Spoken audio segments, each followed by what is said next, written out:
Good afternoon everybody and welcome to the stream. I'm Robert from El Magnifico Games and today we are going to continue with our usual Wednesday poetry, prose and riddles. Now if you'll bear with me just a few more seconds, I'm running a little late and I'm still setting up a couple of things. I shouldn't be long though.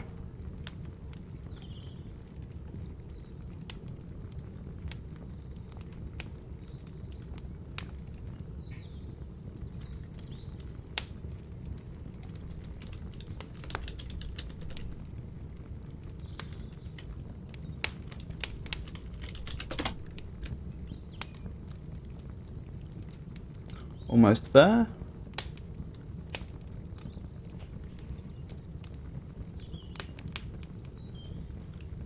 There we go. Sorry about that. So, poetry. The last poem we looked at last week was simply entitled Part 2, 36. Which I assume uniquely identifies it within some work, but I'm not sure. What I do know was that it's supposed to have been written by William Wordsworth while he was on Westminster Bridge, Or composed, at least. I would assume that means written, but I suppose it wouldn't necessarily preclude small minor alterations afterwards. Anyway, so just to recap, William Wordsworth, very, very significant individual in the history of English literature, very influential.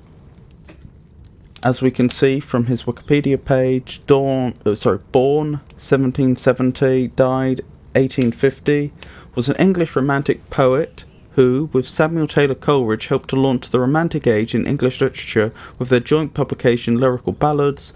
Wordsworth's magnum opus is generally considered to be The Prelude, a semi-autobiographical poem of his early years that he revised and expanded a number of times. It was posthumously titled and published by his wife in the year of his death, before which it was generally known as The Poem to Coleridge. Wordsworth was poet laureate from 1843 until his death from pleurisy on the 23rd of April 1850. Now, we had a much longer look at who he was last week, so I won't go into a great deal about that now, but that's just a reminder of who he was. Oh, hello to the For Real. Yes, we could read some of your poetry if you like. First time I think we've had user submitted poetry, but I'm certainly open to that.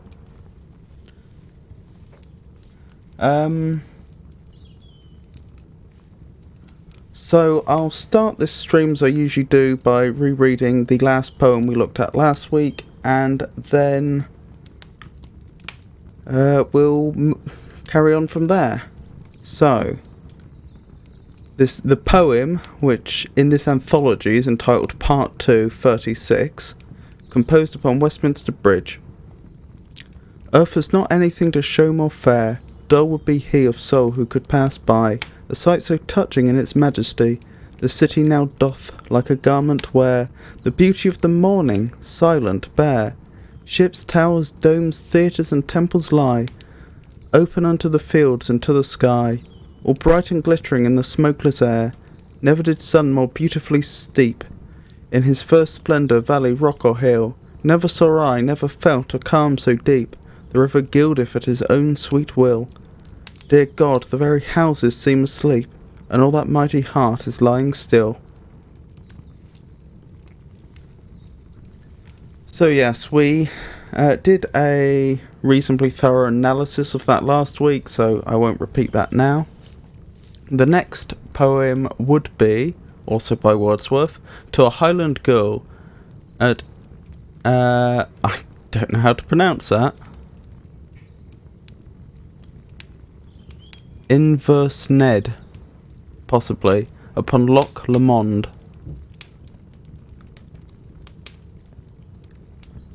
Possibly I should look up how to pronounce that.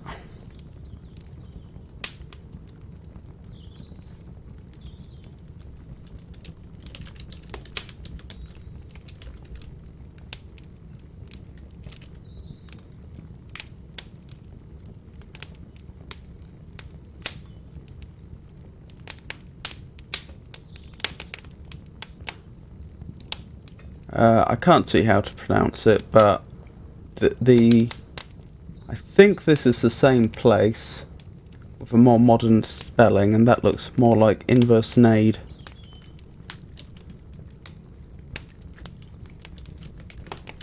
Yes.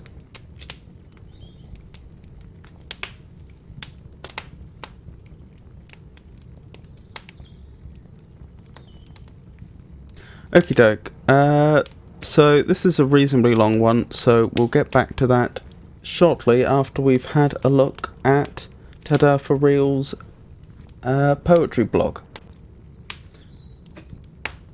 Is there any particular poems you'd like me to look at?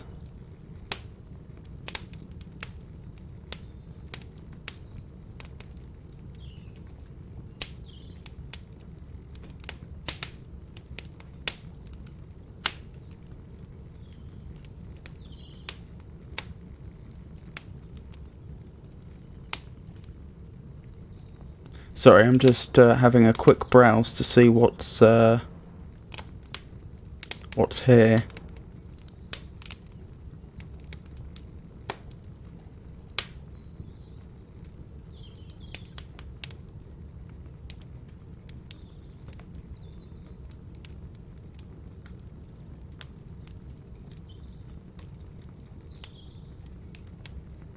Okay, so that you've been doing this, you've been updating this blog for what, about 7 years now? So featured is poor, so perhaps we'll have a quick look at that. Perhaps I can zoom out slightly as well. I'm sure the large font was part of the presentation, but it's also helpful to have a reasonable amount of it on screen at one time. Poor, okay. Is there anything in particular I should bear in mind before I get straight into it?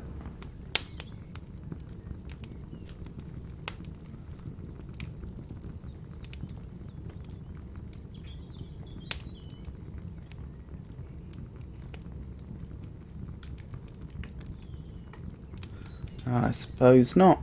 Okay. So, I'll begin then. Oh, most were created during a time of deep depression. I'm sorry to hear that. But I shall bear that in mind. So, poor. A full receptacle cannot receive. It overflows in waste on the ground. Yet the spillage on the earth still conceives. In the morning, in sound. My ears tilt forward, trying to perceive the colourful vibrations they have found, where the breaking and the yielding relieve the underlying pressures of the mound. And tender shoots expose their current grieve, having been released from the shadow bound, a chorus of songs that bode and bereave, the pouring of dreams in places that drown. Ah, I see. So this is an anthology. This isn't stuff that you've written yourself, or is some of it? Oh no, of course, that's probably your real name. I hope you don't mind being doxed. Sorry about that, I hadn't even considered that.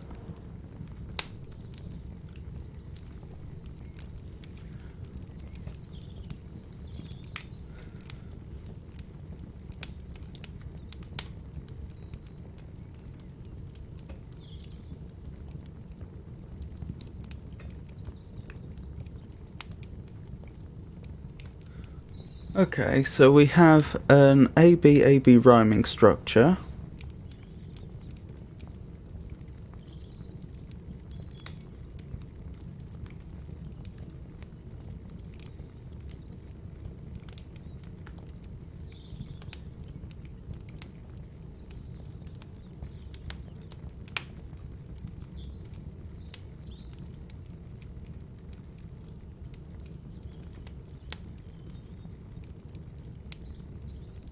Looks like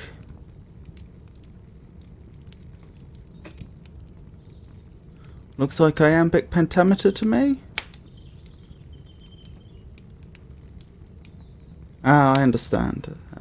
Today for Real says this is all my work with intense meaning for me personally.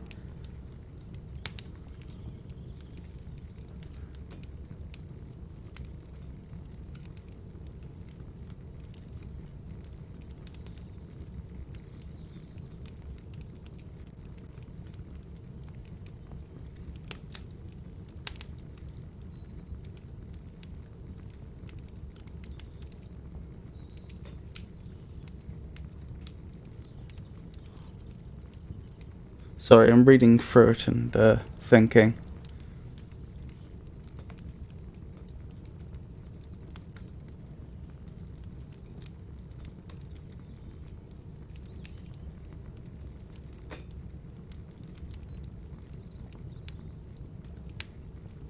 I don't know anything about poetry, I just found an avenue of cathartic release.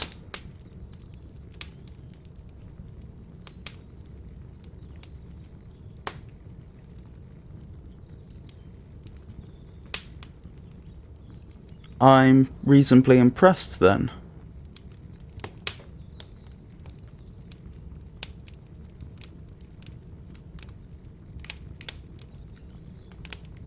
I mean, I could be pedantic and point out things that don't look quite right, but generally speaking, the form seems pretty on point. Were you reading a lot of poetry at the time?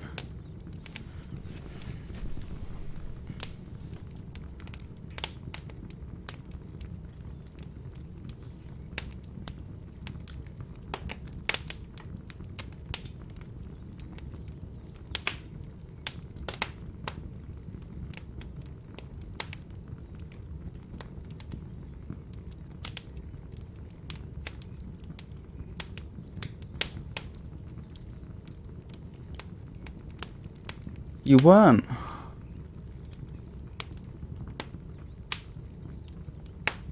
Goodness.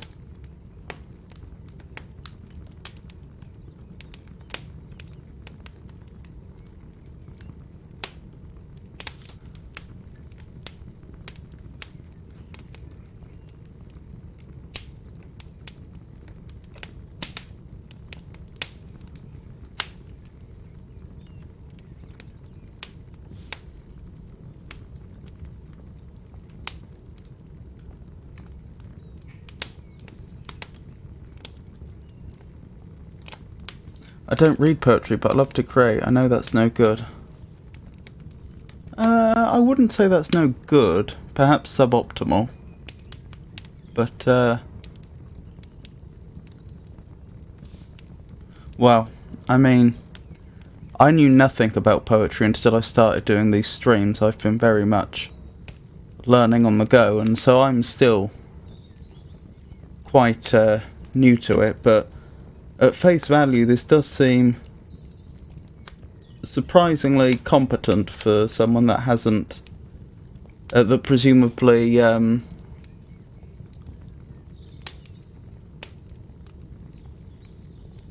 do I put this, for someone that had little input from existing poetry.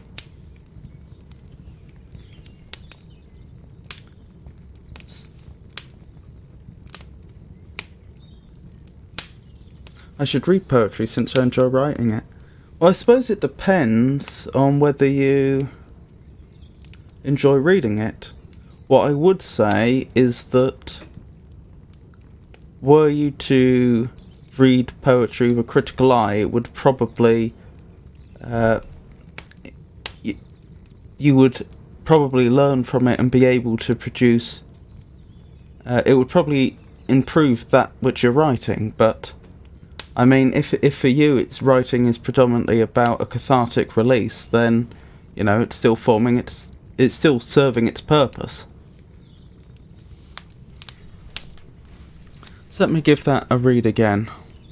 A full receptacle cannot receive, it overflows in waste on the ground, yet the spillage on the earth still conceives, in the morning, in sound.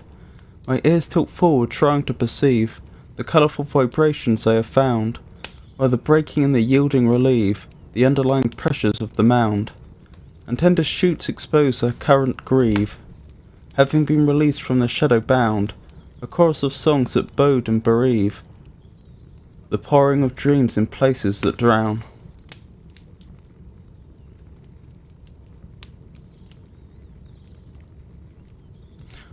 One thing I would say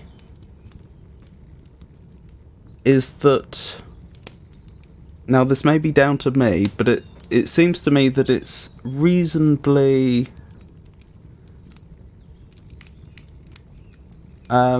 what's the word?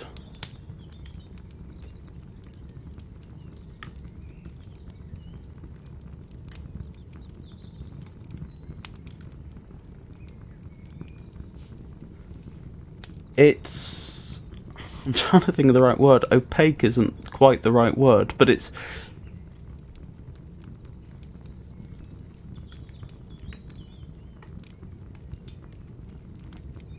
although from the choice of words and so on you can certainly get a good sense of the emotions that you're talking about, it is relatively...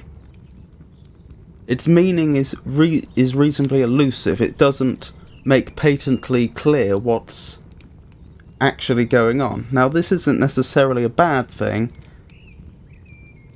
and I certainly don't know what the modern audience for poetry is looking for, but I could see that might potentially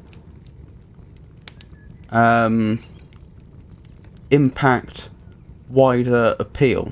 But again, you may not be going for wider appeal. Just one thing I noted.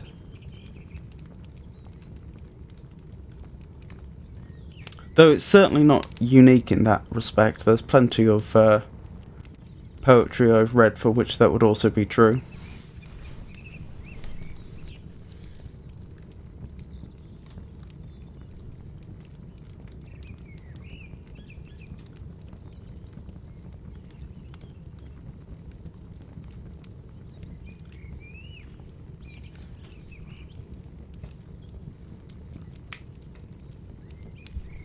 Having clandestine meaning is what I gravitate towards.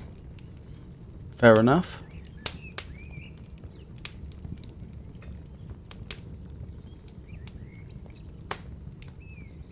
But yes, it's quite good, in my humble opinion.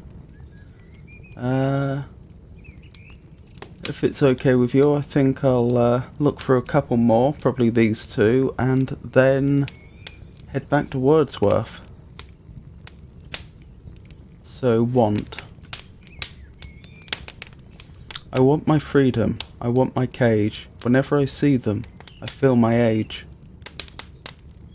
Trapped inside me, there's no other way to find the valley or another cave. Lackadaisical, wanderings within, short of magical, greater than whim, sort of opposite of childhood dreams, ad hoc composite by tactical means. Finding my way has its own cobbled direction. Seems nothing quite fits this passive insurrection.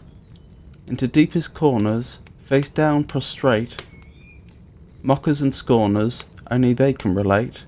Here again in this familiar haunt, a comfy abyss of darkness and want.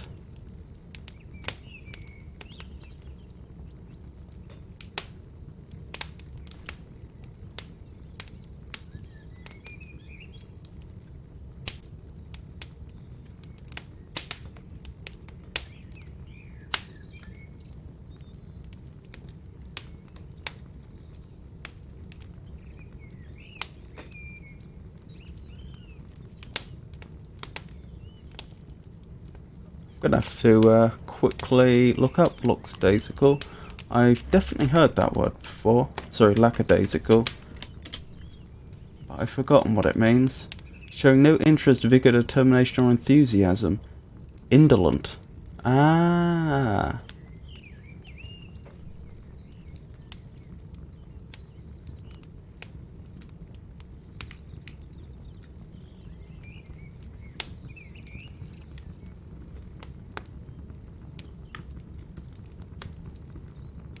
Well, I'm glad I can be of service, although again I should stress the fact I am somewhat a poetry novice. I am personally a bit of a poetry novice, so bear that in mind.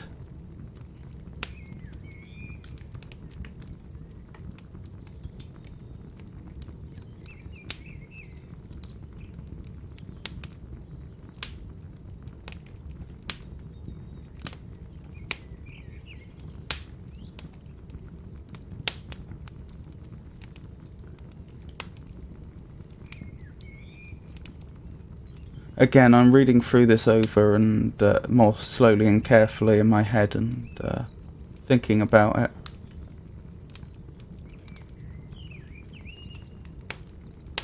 Well, the first thing that really strikes me about this is the fact that obviously it's a lot more free-form than the previous poem I just read.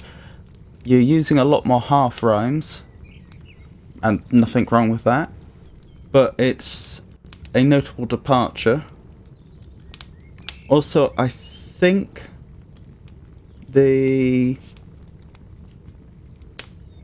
the rhythmic structure is more irregular as well.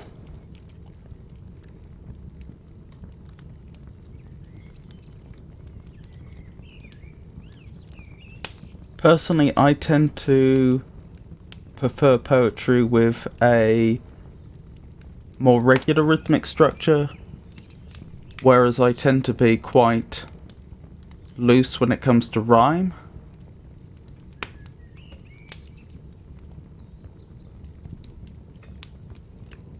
But that's just my personal tastes.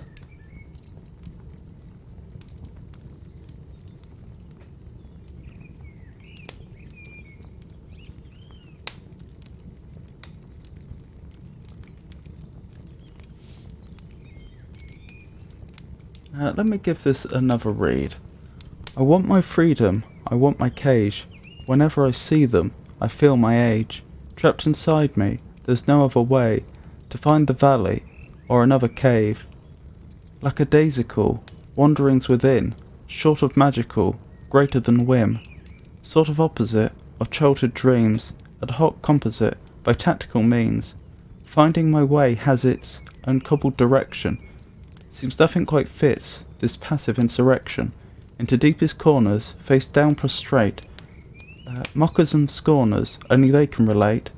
Here again in this familiar haunt, a comfy abyss of darkness and want.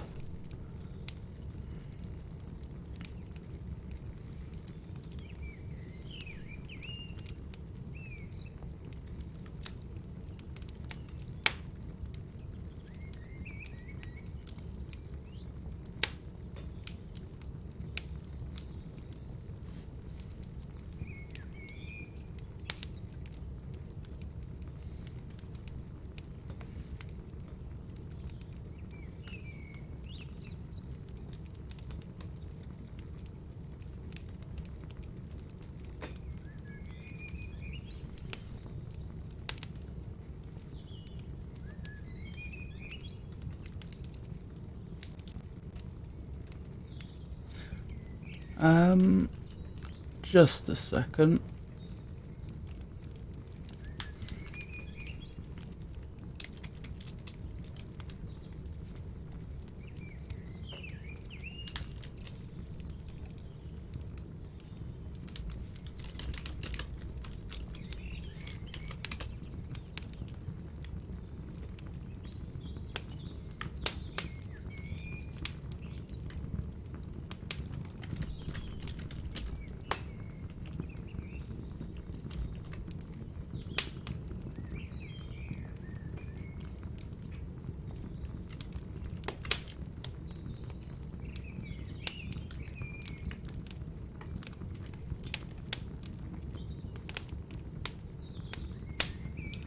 So, if I may give a piece of critical feedback, I think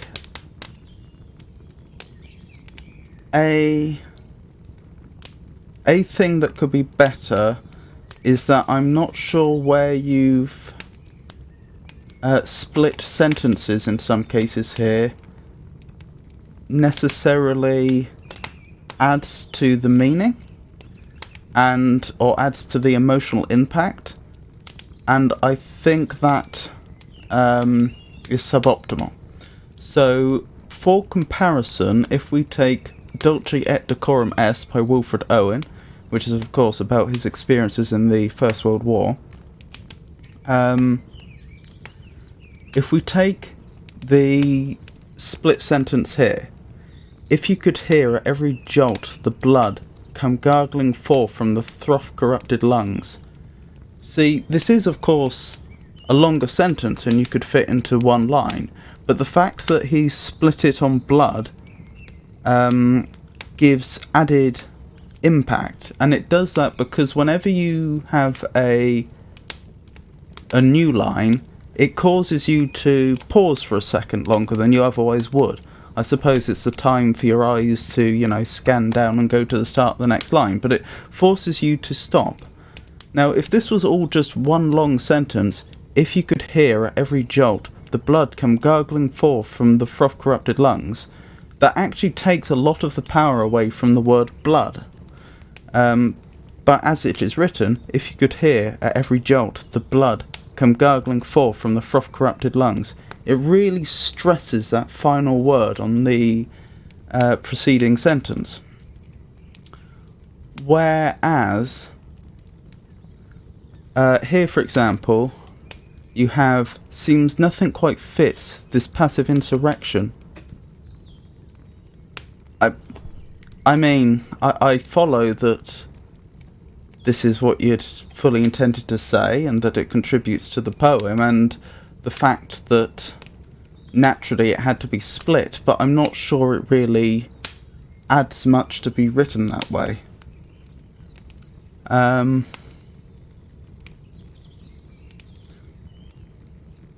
was going to pick somewhere else in the poem to make the exact same point, but I'm sure you follow what I mean.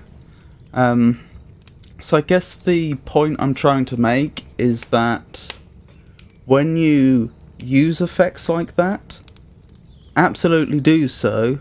It can be very powerful, but you want to try and give the impression that you as the writer are in control of the rhythm, and that these things aren't by chance. You're doing it deliberately for an effect. Again, just my opinion, I am a bit of a novice. But I mean, I do fully appreciate the emotional value in this. I can, of course, as you say, it's somewhat clandestine, or somewhat. The meaning can be somewhat ambiguous, but I think I follow what you're getting at, and I appreciate it.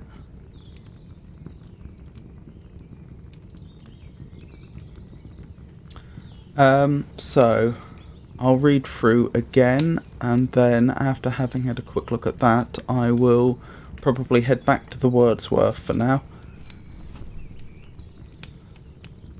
Again. Spill my guts to a screen.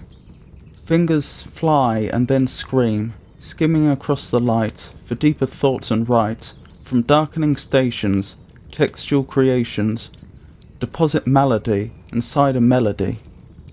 Repeating words escape, as overdone self-hate, they wander and they stray, in a sad fractured play, has its fair dominance on the stage prominence, in front of the curtain, third act nears its certain, contrived conclusion, audience confusion, with my languished intent, became disappointment, so I exit stage right, yet there's no one in sight, empty echoes reign when the spotlight fades again.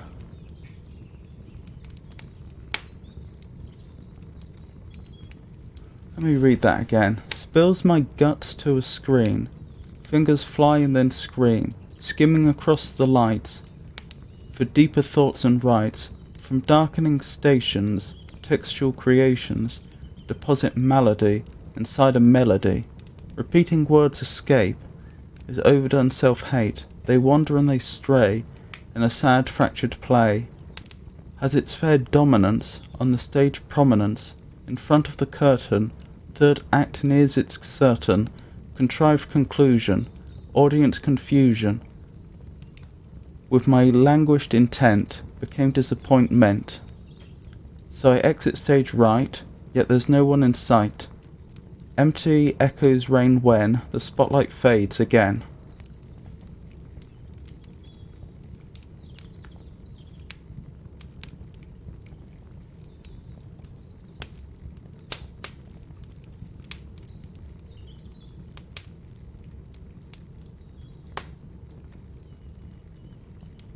So I think most of this is written in, or what's the term? It's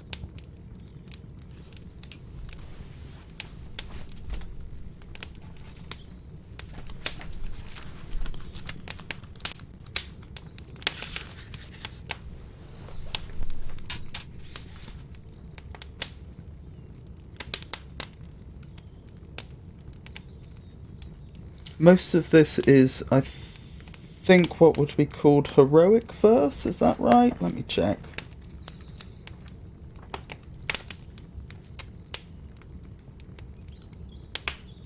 Yes, and specifically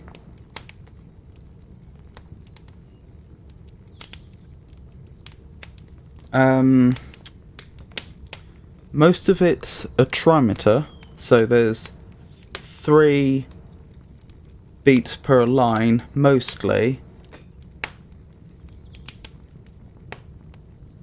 But there's quite a lot of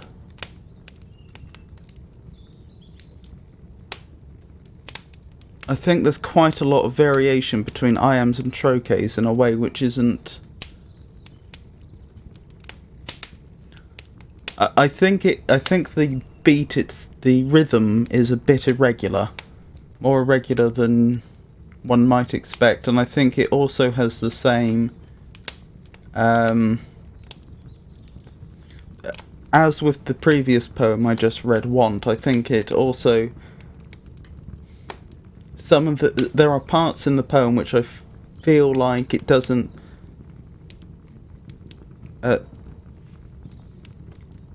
the sound of it doesn't seem as though there's complete control, if that makes sense. There's a lot of emotion, but not as much control as I'm accustomed to perceiving. Again, that's just my opinion.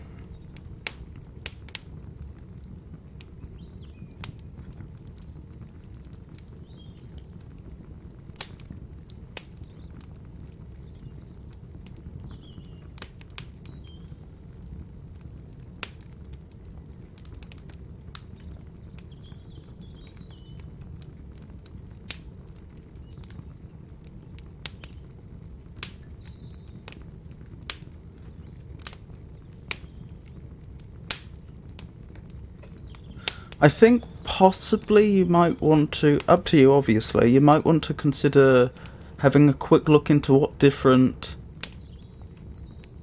poetic forms there are and which ones might suit the emotions that you're trying to convey.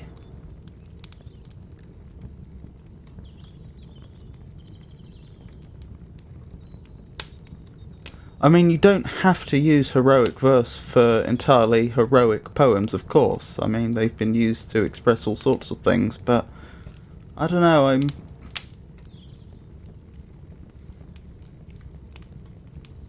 just seems to me there's a slight dissonance between form and content here.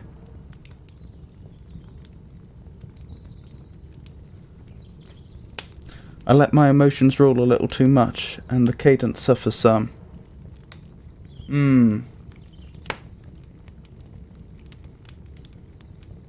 Yes, that's you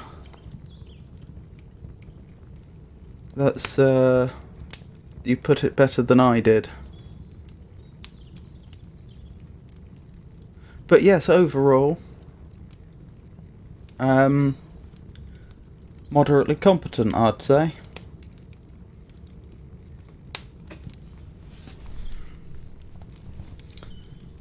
Anyway, take what I say with a grain of salt, but that's when I look at it, that's what springs to mind.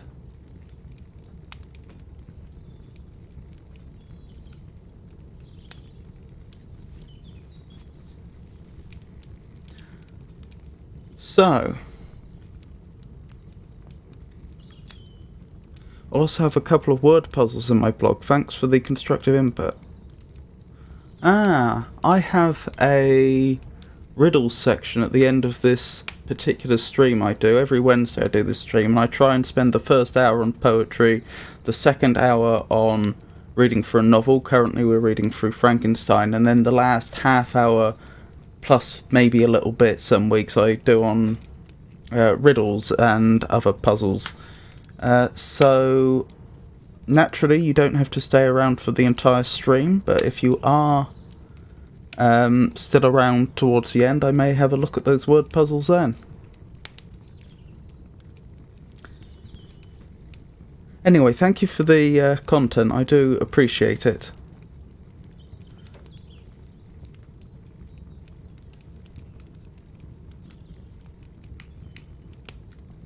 Now, I'll tell you what, we did have a viewer submit some poetry before, now I think about it. It was quite a long time ago, though. Anyway, I do appreciate it. So, to a Highland girl at Inversnaid upon Loch Lomond. Sweet Highland girl, a very shower of beauty is thy earthly dower. Twice 7 consenting years have shed their utmost bounty on thy head, and these grey rocks, that household lawn, those trees, a veil just half withdrawn, this fall of water that doth make a murmur near the silent lake, this little bay, a quiet road that holds in shelter thy abode. In truth together do ye seem like something fashioned in a dream, such forms as from their covert peep when earthly cares are laid asleep. But oh, fair creature, in the light of common day so heavenly bright, I bless thee, vision as thou art, I bless thee with a human heart. God shield thee to thy latest years, thee neither know I nor thy peers, and yet my eyes are filled with tears. With earnest feelings I shall pray for thee when I am far away. For never saw I mien or face in which more plainly I could trace benignity and homebred sense ripening in the perfect innocence. Here scattered like a random seed, remote from men, thou dost not need the embarrassed look of shy distress and maidenly shamefacedness. Thou wearest upon thy forehead clear the freedom of a mountaineer, a face with gladness overspread, still smiles by human kindness bred, and seemliness complete that sways. Thy courtesies about thee plays, with no restraint but such as springs from quick and eager visitings of thoughts that lie beyond the reach of thy few words of English speech, a bondage sweetly brooked, a strife that gives thy gestures grace and life. So have I, not unmoved in mind, seen birds of tempest loving kind, thus beating up against the wind. What hand but what would a garland cull for thee who art so beautiful? O happy pleasure here to dwell beside thee in some heathy dell. Adopt your homely ways and dress, a shepherd thou a shepherdess. But I could frame a wish for thee, more like a grave reality. Thou art to me but as a wave of the wild sea, and I would have some claim upon thee if I could. Thou but of common neighbourhood, what joy to hear thee and to see. Thy elder brother I would be, thy father anything to thee. Now thanks to heaven, that of its grace, have led me to this lonely place. Joy have I had, and going hence, I bear away my recompense. In spots like these it is we prize our memory, feel that she have eyes. Then why should I be loth to stir? I feel this place was made for her, to give new pleasure like the past, continued long as life shall last.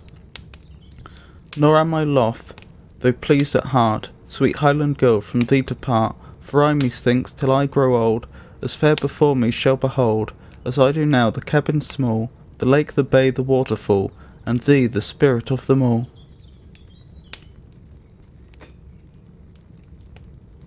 Incidentally, this is also heroic verse.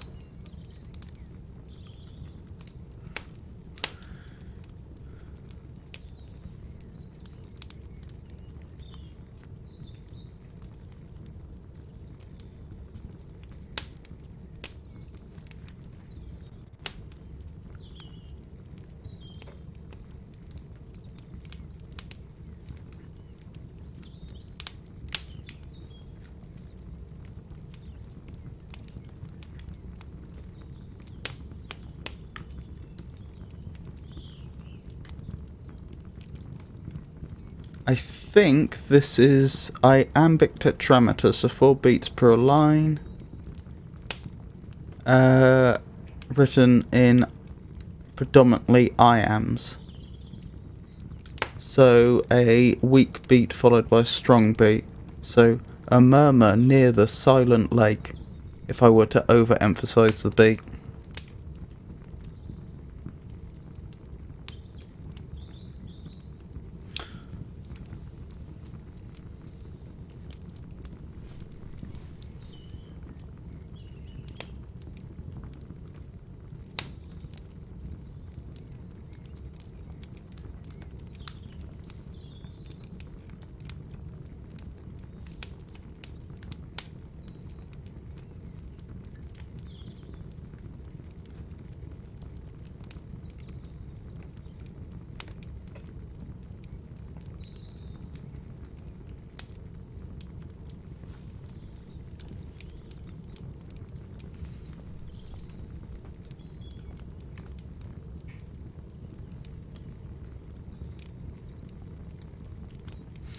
As for meaning,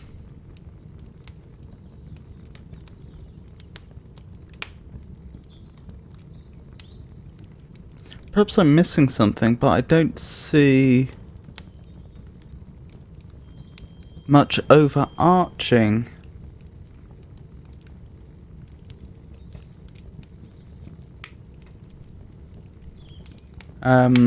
theme beyond a great deal of admiration for a young woman. Perhaps I'm missing something.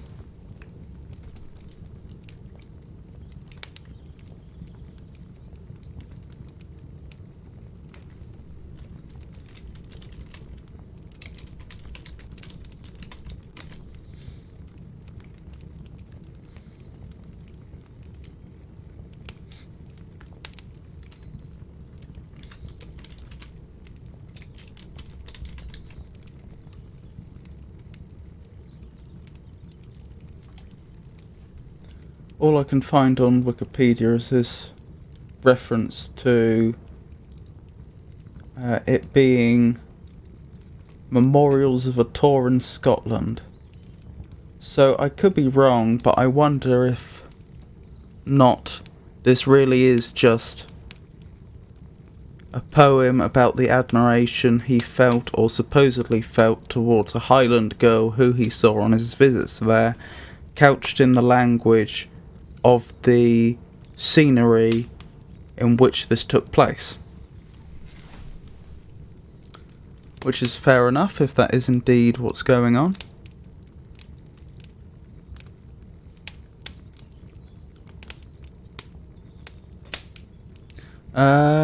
Very quickly, I should probably look up any words I don't recognise. And as always, if there's any words that you don't recognise or would like discussed, please leave a comment in chat, and we'll do so.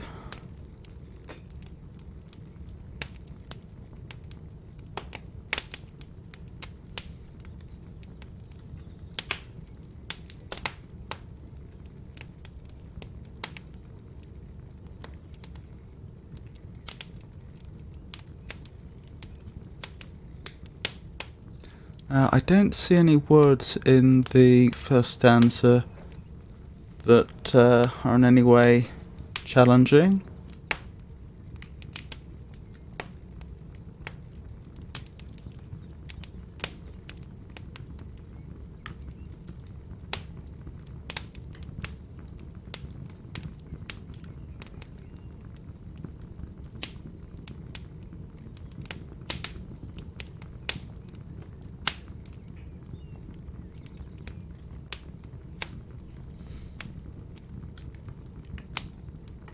What does he mean by bondage?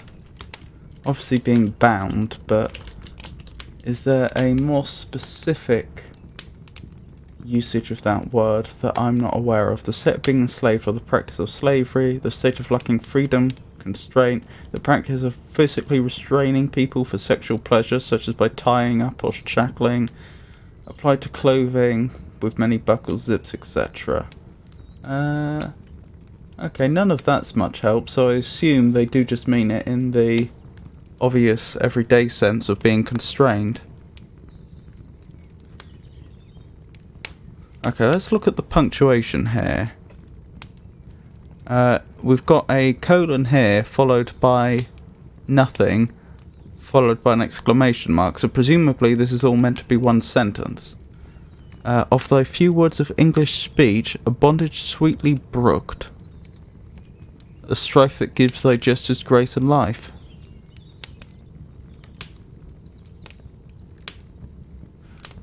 Brooked. Now, brook would be a small, slow-moving stream, wouldn't it? But as a verb, what does it mean? To bear, endure, support, put up with, tolerate. Oh, okay. So we have, of thy few words of English speech, a bondage sweetly brooked, a strife that gives thy gestures grace and life. So I wonder if the stress on English speech could be because the Scottish aren't the English. So it could be a reference to being Scottish in a English-dominated world at the time. Although that's possible. No, that is possible, isn't it? I was just thinking because, of course, the Union of England and Scotland was voluntary. So it's not like they'd been conquered or anything, the two nations combined. But on the other hand, as my memory serves me, there was a period, for one reason or another, when Scottish culture was being oppressed. I'm not sure about the circumstances, though. I doubt it was as simple as the English oppressing the Scottish, though, because they wouldn't have had that power. Because, again, they voluntarily combined into one nation under one monarch.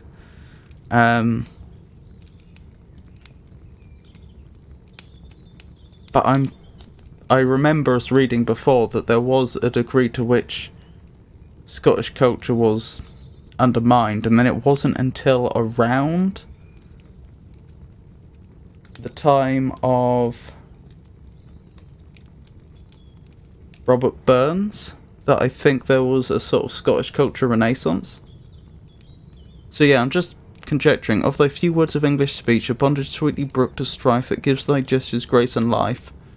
I'm wondering if that could be, if he's just referring to it being a hard life, or if this bondage is supposed to be to the English.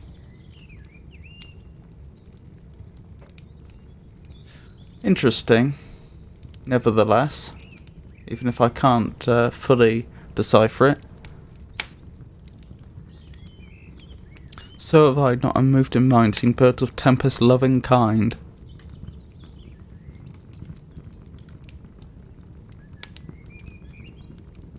Very complimentary way to put it. I like that quite a lot, actually. What hand but would a garland cull? Now, a garland... Oh, what's a garland? Isn't that like a ring of flowers or something like that? Or have I made that up? A wreath, especially of plaited flowers or leaves, worn on the body or draped as a decoration. Yes. And cull would mean to do away with, doesn't it? As in, you might cull pests. To pick or take someone or something from a larger group, to gather, collect, to select animals from a group and then kill them in order to reduce the numbers of the group in a controlled manner. To kill, although non-standard, to lay off in order to reduce the size of, get rid of. So, what hand but would a garland cull for thee who art so beautiful? What hand but would a garland cull?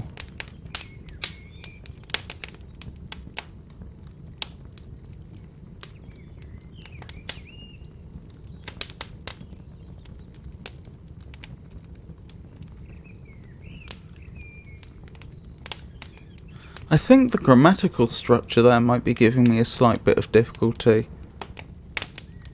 It seems like a slightly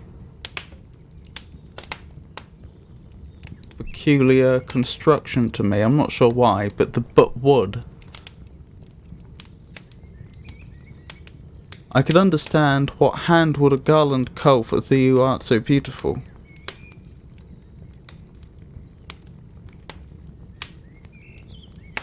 I think that's probably what it means.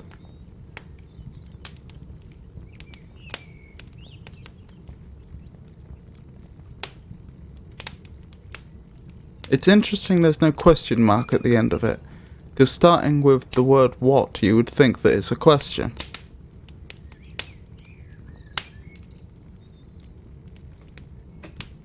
Perhaps the construction is indicating that no such hand exists?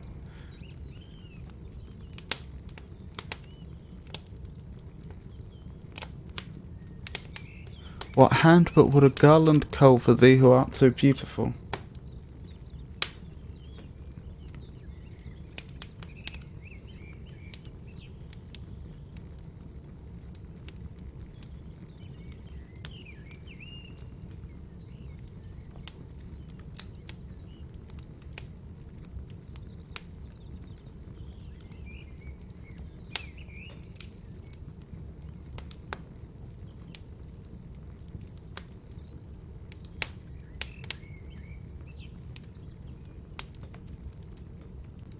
No, I must confess I don't fully follow these two lines. What hand but would a garland cull for thee who art so beautiful? See, culling a garland sounds to me like it would be removing flowers from a garland for one reason or another. But no, I don't fully grok what that's saying. O happy pleasure here to dwell beside thee in some heathy dell. Heathy would mean similar to a heath, I imagine. So a large grassy area. What about dell? A valley, especially in the form of a natural hollow, small and deep. Interesting. Adopt your homely ways and dress a shepherd, thou a shepherdess.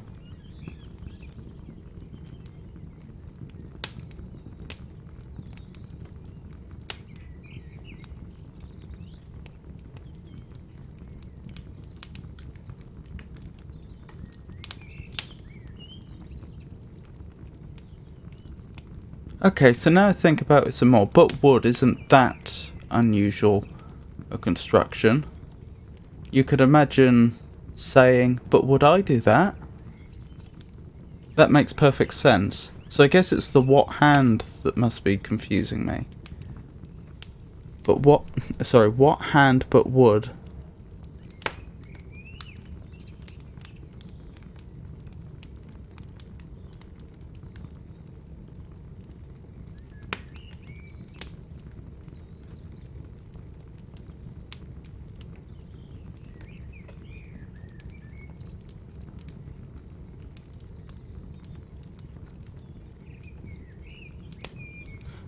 if we rearrange this actually, for thee who art so beautiful, what hand but would a garland cull? I think that makes the meaning more clear. The but still seems out of place, but I think it becomes much clearer that it's the hand that is doing something for thee. So if we replace but would with just would, which may not be equivalent, but if we did, it would become an entirely understandable sentence. For thee who art so beautiful, what hand would a garland cull?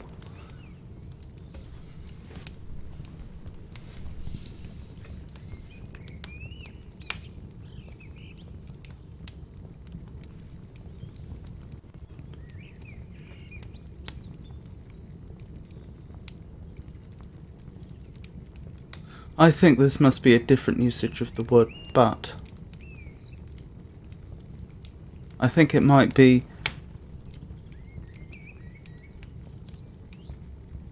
I think it might be being used to either emphasise how much or how little such an act would be, would amount to.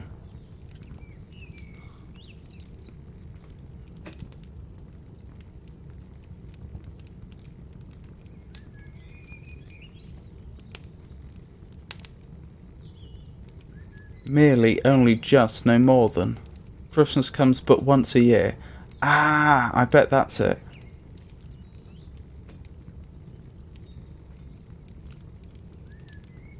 Literary or poetic?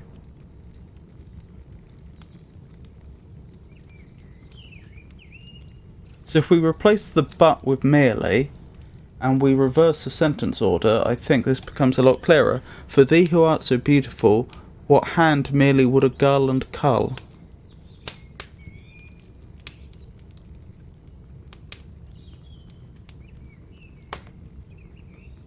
Or merely would cull a garland?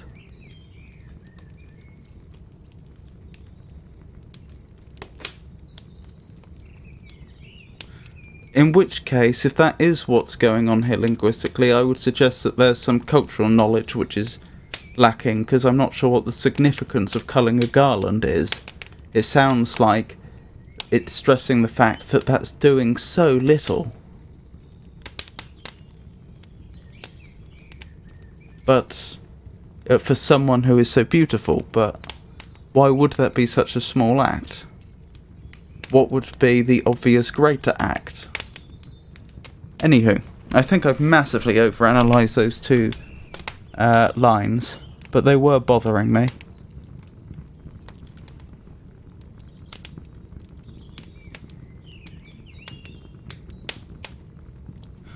Loth to stir.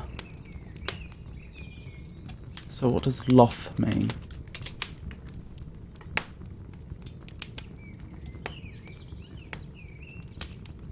Alternative form of loathe. Oh, that makes sense. It's probably pronounced the same then, I would guess.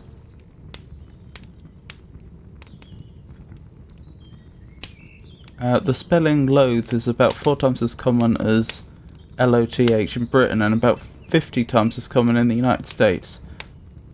Loathe has had more currency in the US in the 19th century, appearing in Webster's 1828 dictionary, but not in the 1913 edition.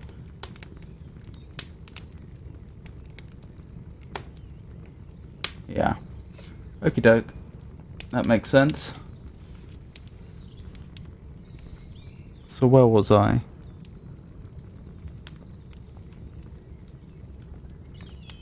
Then why should I be loath to stir? I feel this place was made for her.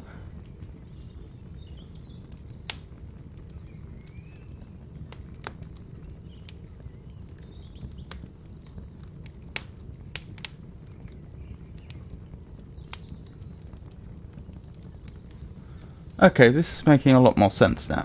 So I'll head on to the final reading, then perhaps give some final discussion, and then we'll head on to Frankenstein. So, sweet Highland girl, a very shower of beauty is thy earthly dower. Twice 7 consenting years have shed their utmost bounty on thy head. And these grey rocks, that household lawn, those trees of ale just half withdrawn, this fall of water that doth make a murmur near the silent lake, this little bay, a quiet road that holds in shelter thy abode. In truth together do ye seem like something fashioned in a dream, such forms as from their covert peep when earthly cares are laid asleep. But, O fair creature, in the light of common day so heavenly bright, I bless thee, vision as thou art, I bless thee with a human heart. God shield thee to thy latest years, thee neither know I nor thy peers, and yet my eyes are filled with tears. With earnest feelings I shall pray for thee when I am far away. For never saw I mien or face in which more plainly I could trace benignity and homebred sense ripening in perfect innocence. Here scattered like a random seed, remote from men, thou dost not need the embarrassed look of shy distress and maidenly shamefacedness. Thou wearest upon thy forehead clear the freedom of a mountaineer, a face with gladness overspread, still smiles by human kindness bred, and seemliness complete that sways. Thy courtesies about thee plays, with no restraint but such as springs from quick and eager visitings of thoughts that lie beyond the reach of thy words of English speech, a bondage sweetly brooked, a strife that gives thy gestures grace and life. So have I, not unmoved in mind, seen birds of tempest loving kind, thus beating up against the wind. What hand but would a garland cull for thee who art so beautiful? O happy pleasure, here to dwell beside thee in some heathy dell, adopt your homely ways and dress, a shepherd thou a shepherdess, but I could frame a wish for thee, more like a grave reality. Thou art to me but as a wave of the wild sea, and I would have some claim upon thee if I could, though but of common neighbourhood. What joy to hear thee, and to see thy elder brother I would be, thy father, anything to thee. Now thanks to heaven, that of its grace have led me to this lonely place. Joy have I had, and going hence I bear away my recompense. In spots like these it is we prize our memory, feel that she hath eyes. Then why should I be loath to stir? I feel this place was made for her, to give me pleasure like the past, continued long as life shall last. Nor am I loath, though pleased at heart, sweet Highland girl, from thee depart. For I, methinks, till I grow old, as fair before me shall behold, as I do now, the cabin small, the lake, the bay, the waterfall, and thee, the spirit of them all. Now that I understand it much better, I do appreciate this poem. It essentially recounts a possibly fictional, a possibly fictitious, possibly real encounter between the writer and a Highland girl at a home which seems to be quite remote, and it would seem, as far as we can tell, apart from the company of men. And she is clearly described as being both beautiful and possessing a lot of sense. So yes, a very nice poem, and not such a common. Well, I say I say that the conceit of the poem isn't so common. I mean, really, it's just pouring adoration upon a young female, which I suppose is quite a common conceit for a poem. But it certainly is quite unique in some ways. Sets itself apart.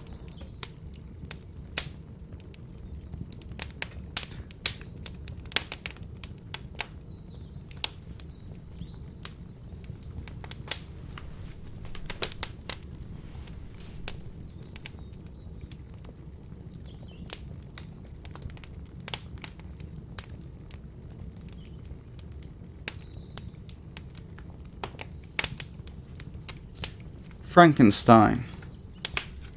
Last week we read through chapters 15, 16 and 17. So to recap, in chapter 15 the creature discovers a leather portmanteau containing 3 books, namely Paradise Lost, a volume of Plutarch's Lives, and the Sorrows of Werther. The creature studies these intently, each giving him a greater but decidedly distinct insight into the human condition.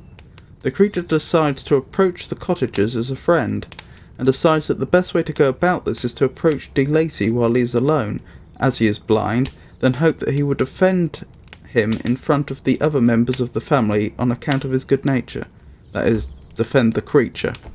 Sadly, this was not to be. Upon returning home, the other cottagers react with a mixture of shock and horror, and Felix beats the creature away. In chapter 16, the creature returns to the cottage to find it abandoned. Shortly thereafter, Felix arrives with some men, and it becomes apparent this is part of an arrangement with the landlord to quit the cottage, at the cottagers' expense, naturally, as they no longer feel safe living there. That night, the creature burns the cottage and all its remaining contents to the ground. The creature then turns his attention to the papers he had taken from Victor's home immediately preceding his creation, and decided to head to Geneva. On this long and arduous journey, the creature rescues a young girl from a rapidly flowing river and attempts to restore her. A rustic appears and tears the girl from his arms, fleeing into the nearby woods. The creature gives chase for reasons that he does not know, which in turn leads the rustic to shoot him in the shoulder.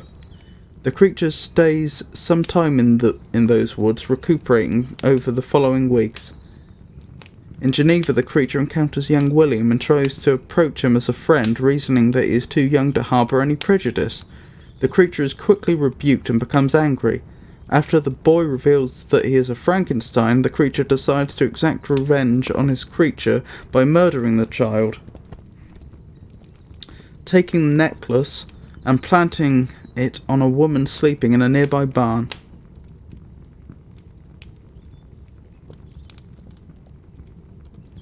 The creature asks... in chapter 17, the creature asks Victor to create a female for him so that he will not be alone, and promises that if he does so, they will go far away to South America and live out their days in complete seclusion from humanity. Victor initially is reluctant, but ultimately is persuaded. The two part ways and Victor returns home, with a haggard and wild appearance, answering no questions, as he feels he has no right to claim their sympathies. So that's where we got up to.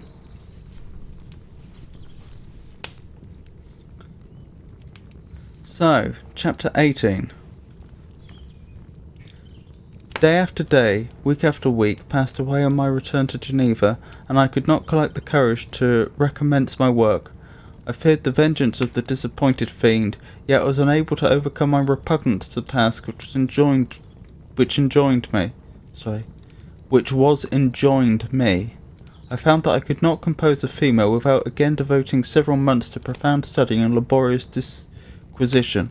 I had heard of some discoveries having been made by an English philosopher, the knowledge of which was material to my success, and I sometimes thought of obtaining my father's consent to visit England for this purpose. But I clung to every pretence of delay, and shrunk from taking the first step in an undertaking whose immediate necessity began to appear less absolute to me. A change indeed had taken place in me. My health, which had hitherto declined, was now much restored, and my spirits, when unchecked by the memory of my unhappy promise, rose proportionably.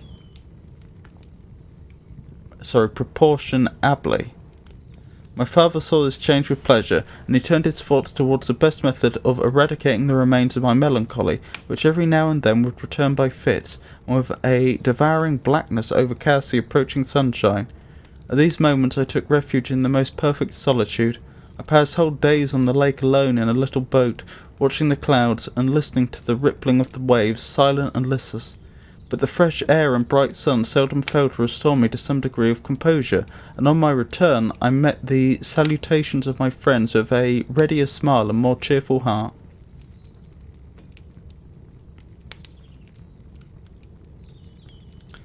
It was after my return from one of these rambles that my father, calling me aside, thus addressed me.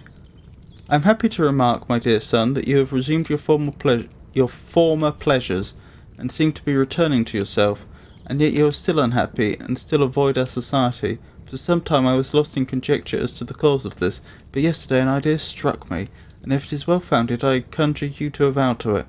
Reserve on such a point would be not only useless, but draw down treble misery on us all. I trembled violently at his exordium, and my father continued. Exordium.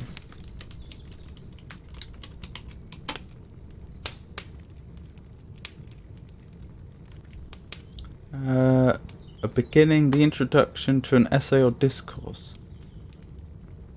Fair enough.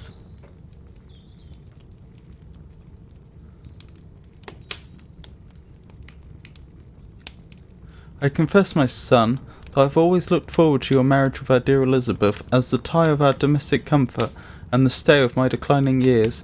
You were attached to each other from your earliest infancy. You studied together and appeared, in dispositions and tastes, entirely suited to one another. But so blind is the experience of man, that what I conceived to be the best assistance to my plan may have entirely destroyed it. You, perhaps, regard her as your sister, without any wish that she might become your wife. Nay, you may have met with another whom you may love, and considering yourself as bound in honour to Elizabeth, this struggle may occasion the poignant misery which you appear to feel. My dear father, reassure yourself. I love my cousin tenderly and sincerely. I never saw any woman who excited, as Elizabeth does, my warmest admiration and affection. My future hopes and prospects are entirely bound up in the expectation of our union. I should point out for viewers that weren't with us from the beginning, they aren't actually related. She was adopted by the family, and they refer to her as Victor's cousin, but that is entirely a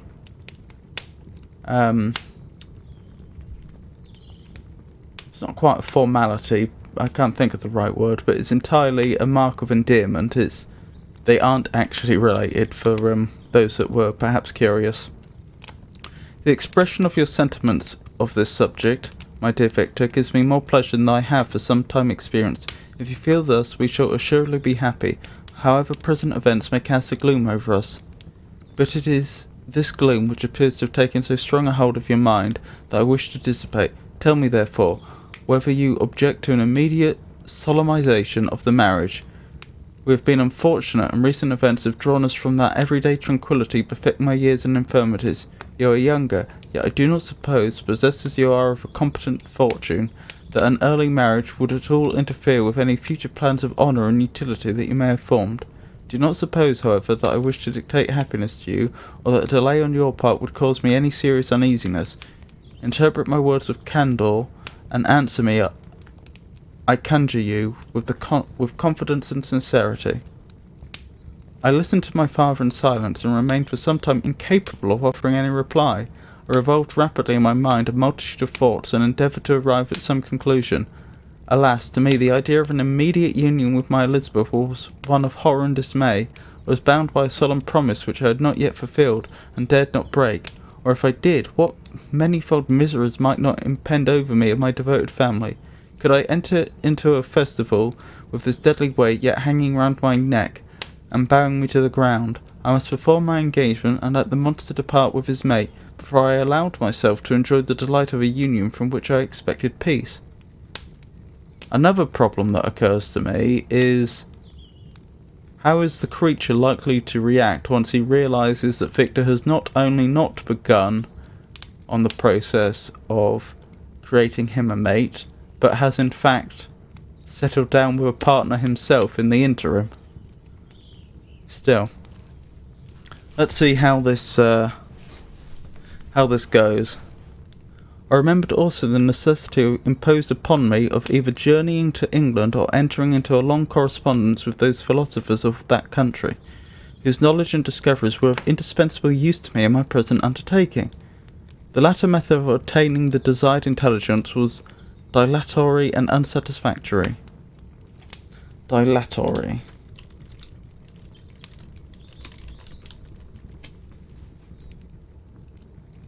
Got a feeling we may have looked this one up before. Intentionally delaying. Intended to cause delay, gain time, or defer decision. A dilatory strategy. Slow or tardy.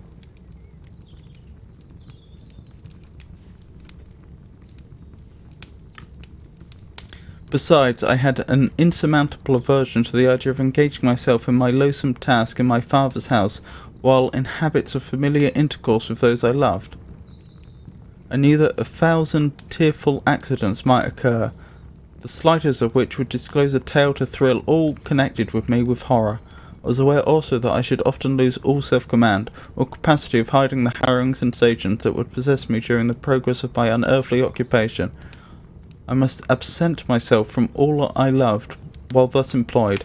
Once commenced, it would quickly be achieved, and I might be restored to my family in peace and happiness. My promise fulfilled, the monster would depart forever, or, so my fond fancy imagined, some accident might meanwhile occur to destroy him, and put an end to my slavery forever. Interesting. He regards it as slavery, it would seem. These feelings dictated my answer to my father. I expressed a wish to visit England, but concealing the true reasons of this request, I clothed my desires upon a guise which excited no suspicion, while I urged my desire with an earnestness that easily induced my father to comply.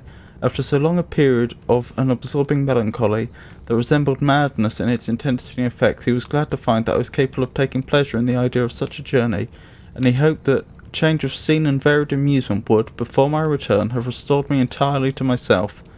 The duration of my absence was left to my own choice. A few months, or at most a year, was the period contemplated. One paternal kind precaution he had taken to ensure my having a companion. Without previously communicating with me, he had, in concert with Elizabeth, arranged that Clerval should join me at Strasbourg. This interfered with the solitude I coveted for the prosecution of my task, yet at the commencement of my journey the presence of my friend could in no way be an impediment, and truly I rejoiced that thus I should be saved many hours of lonely, maddening reflection. Nay, Henry might stay between me and the intrusion of my foe. If I were alone, would he not at times force his abhorred presence on me, to remind me of my task or to contemplate its progress? Interesting point, but you do seem to be under the impression that the creature is going to successfully follow you to England, which, while not entirely impossible, does seem, I wouldn't consider it a certainty. I imagine that would be a reasonable undertaking, since he presumably doesn't know the way. To England, therefore, I was bound, and it was understood that my union with Elizabeth should take place immediately on my return. My father's age rendered him extremely averse to delay. For myself, there was one reward I promised myself from my detested toils, one consolation for my unparalleled sufferings, was the prospect of that delay when, enfranchised from my miserable slavery, I might claim Elizabeth and forget the past in my union with her. I now made arrangements for my journey, but one feeling haunted me, which filled me with fear and agitation. During my absence I should leave my friends unconscious of the existence of their enemy, and unprotected from his attacks, exasperated as he might be by my departure. But he had promised to follow me wherever I might go, and would he not accompany me to England? This imagination was dreadful in itself, but soothing inasmuch as it supposed the safety of my friends. I was agonized with the idea of the possibility that the reverse of this might happen. But through the whole period during which I was the slave of my creature, I allowed myself to be governed by the impulses of the moment, and my present sensations strongly intimidated that the fiend would follow me, and exempt my family from the danger of his machinations. Intimated. It was in the latter end of September that I again quitted my native country.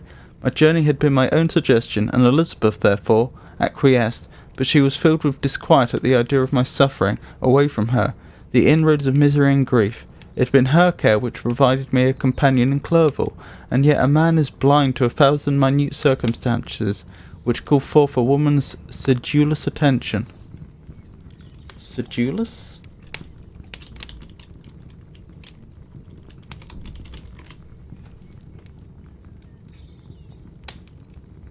Of a person diligent in application or pursuit, constant and persevering in business or in endeavours to effect a goal, steadily industrious, of an activity carried out with diligence.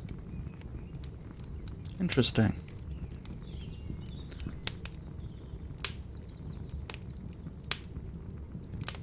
And yet a man is blind to 1,000 minute circumstances which call forth a woman's sedulous attention. She longed to bid me hasten my return. 1,000 conflicting emotions rendered her mute, as she bade me a tearful, silent farewell. I threw myself into the carriage that was to convey me away, hardly knowing whither I was going, and careless of what was passing around. I remembered only, and it was with a bitter anguish that I reflected on it, to order that my chemical instruments should be packed to go with me. Filled with dreary imaginations, I passed through many beautiful and majestic scenes, but my eyes were fixed and unobserving. Excuse me. I could only think of the bourne of my travels, and the work which was to occupy me whilst they endured. After some days spent in listless indolence, during which I traversed many leagues, I arrived at Strasbourg, where I waited 2 days for Clerval. He came, alas, how great was the contrast between us! He was alive to every new scene, joyful when he saw the beauties of the setting sun, and more happy when he beheld it rise and recommence a new day. He pointed out to me the shifting colours of the landscape and the appearance of the sky. "This is what it is to live," he cried. "Now I enjoy existence, but you, my dear Frankenstein, wherefore are you desponding and sorrowful?" Wherefore means why, incidentally, for anyone that wasn't aware. Therefore obviously means thus, wherefore means why. So, wherefore are you desponding and sorrowful? In truth, I was occupied by gloomy thoughts, and neither saw the descent of the evening star nor the golden sunrise reflected in the Rhine.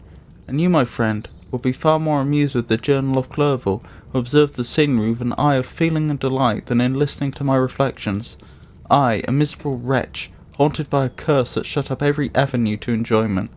We had agreed to descend the Rhine in a boat from Strasbourg to Rotterdam, whence we might take shipping for London. During this voyage we passed many willowy islands, and saw several beautiful towns. We stayed a day at Mannheim, We stayed a day at Mannheim, and on the 5th, from our departure from Strasbourg, arrived at Mayence. Incidentally, I have no doubt I'm butchering the pronunciation of all these foreign places. The course of the Rhine below Mayence becomes much more picturesque.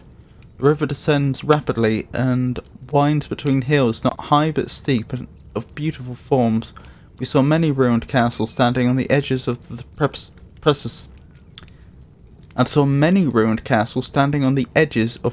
precipices, surrounded by black woods high and inaccessible.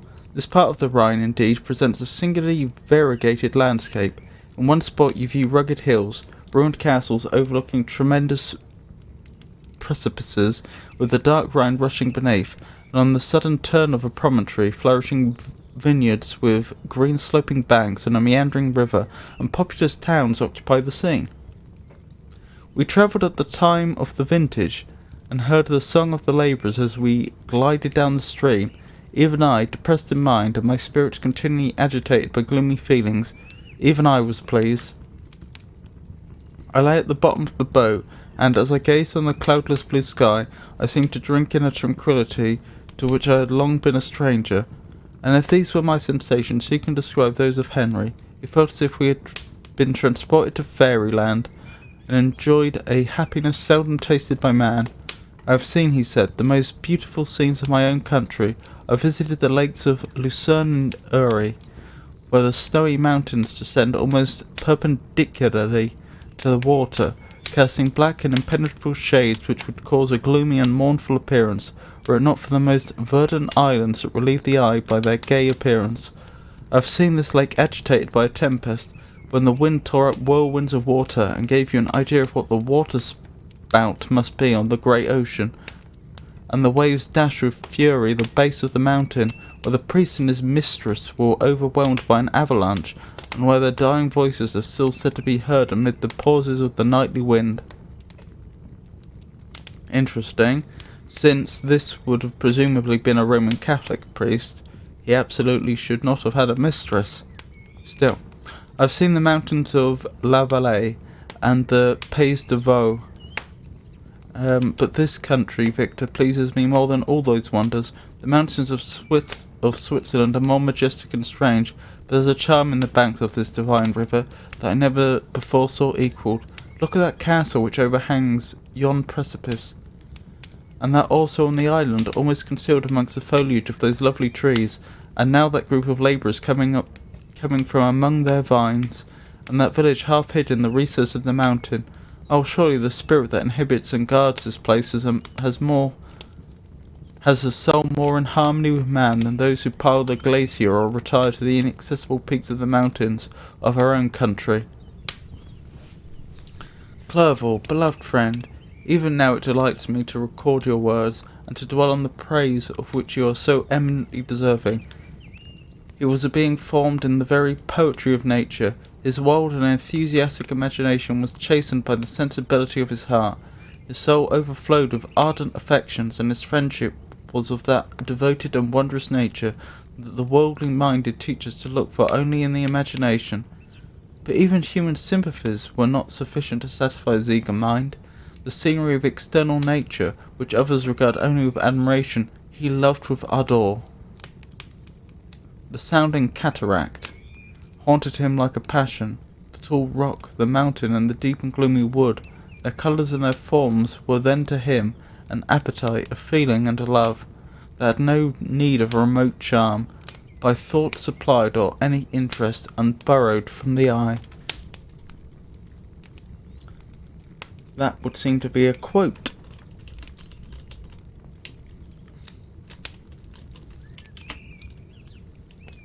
Let's see where from.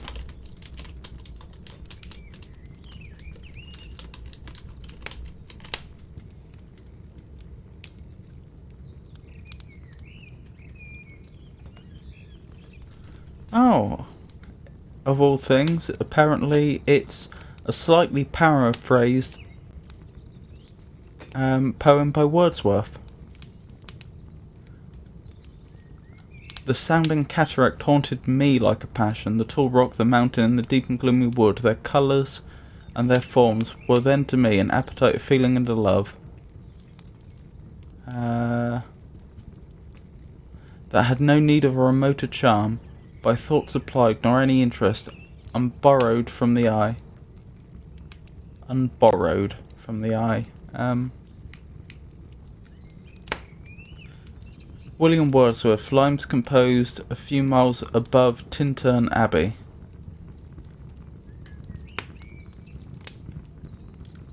So that's where it's from. Where was I? And where does he now exist? Is his gentle and lovely being lost forever? Has his mind so replete with ideas, imaginations fanciful and magnificent, which formed a world whose existence depended on the life of its creator? Has this mind perished? Does it now only exist in my memory? No, it is not thus. Your form so divinely wrought and beaming with beauty has decayed, but your spirit still visits and consoles your unhappy friend. Pardon this gush of sorrow. These ineffectual words are but a slight tribute to the unexampled worth of Henry, but they soothe my heart, overflowing with the anguish which his remembrance creates. I'll proceed with my tale. Beyond Cologne we descended to the plains of Holland, and we resolved to post the remainder of our way, for the wind was contrary and the stream of the river was too gentle to aid us. What do you mean by post? Is there a meaning of post that means delay? Oh, it probably means changing horses. Like a...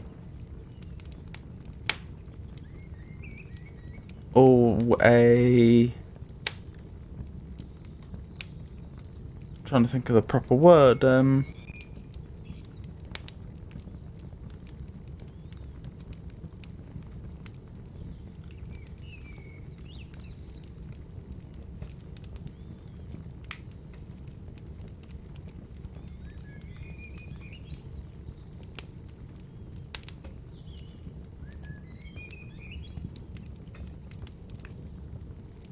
like a relay of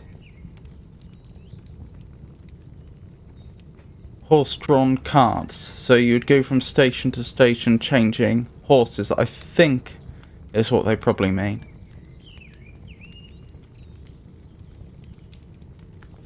Each of a series of men stationed at specific places along a post road with responsibility for relaying letters and dispatches of the monarch, not that. A station or one of a series of stations established for the refreshment and accommodation of travellers on some recognised route. The stage or railway post. Someone who travels express along a set route carrying letters and dispatches, a courier. Okay, so I can't verify that it's precisely what I had in mind, but it sounds like it's along those lines.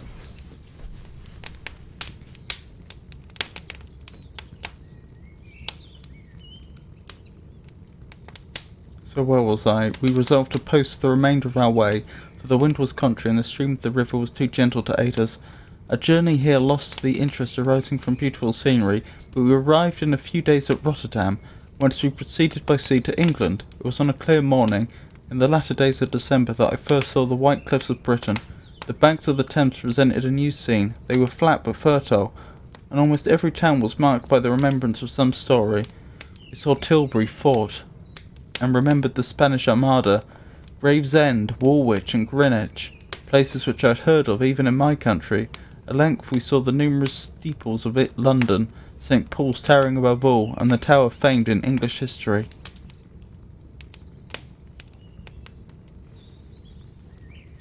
Chapter 19.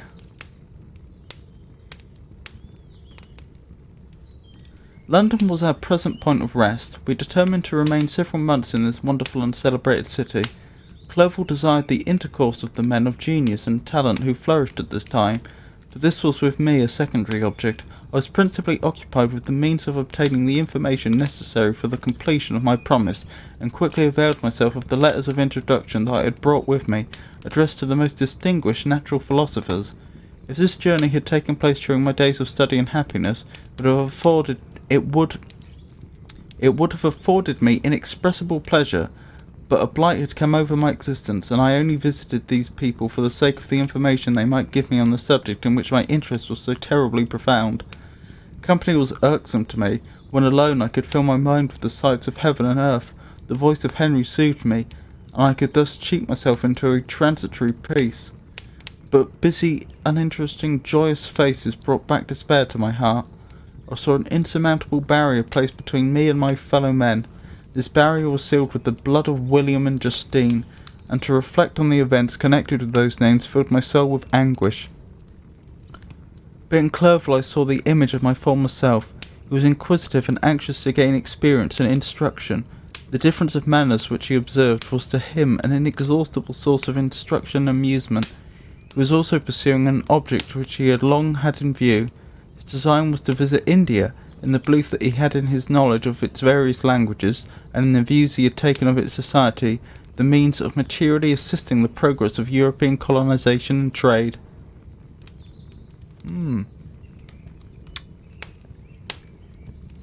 Quite. In Britain, only could he further the execution of his plan. He was forever busy, and the only check to his enjoyments was my sorrowful and dejected mind. I tried to conceal this as much as possible, that it might not debar him from the pleasures natural to one who was entering on a new scene of life, undisturbed by any care or bitter recollection.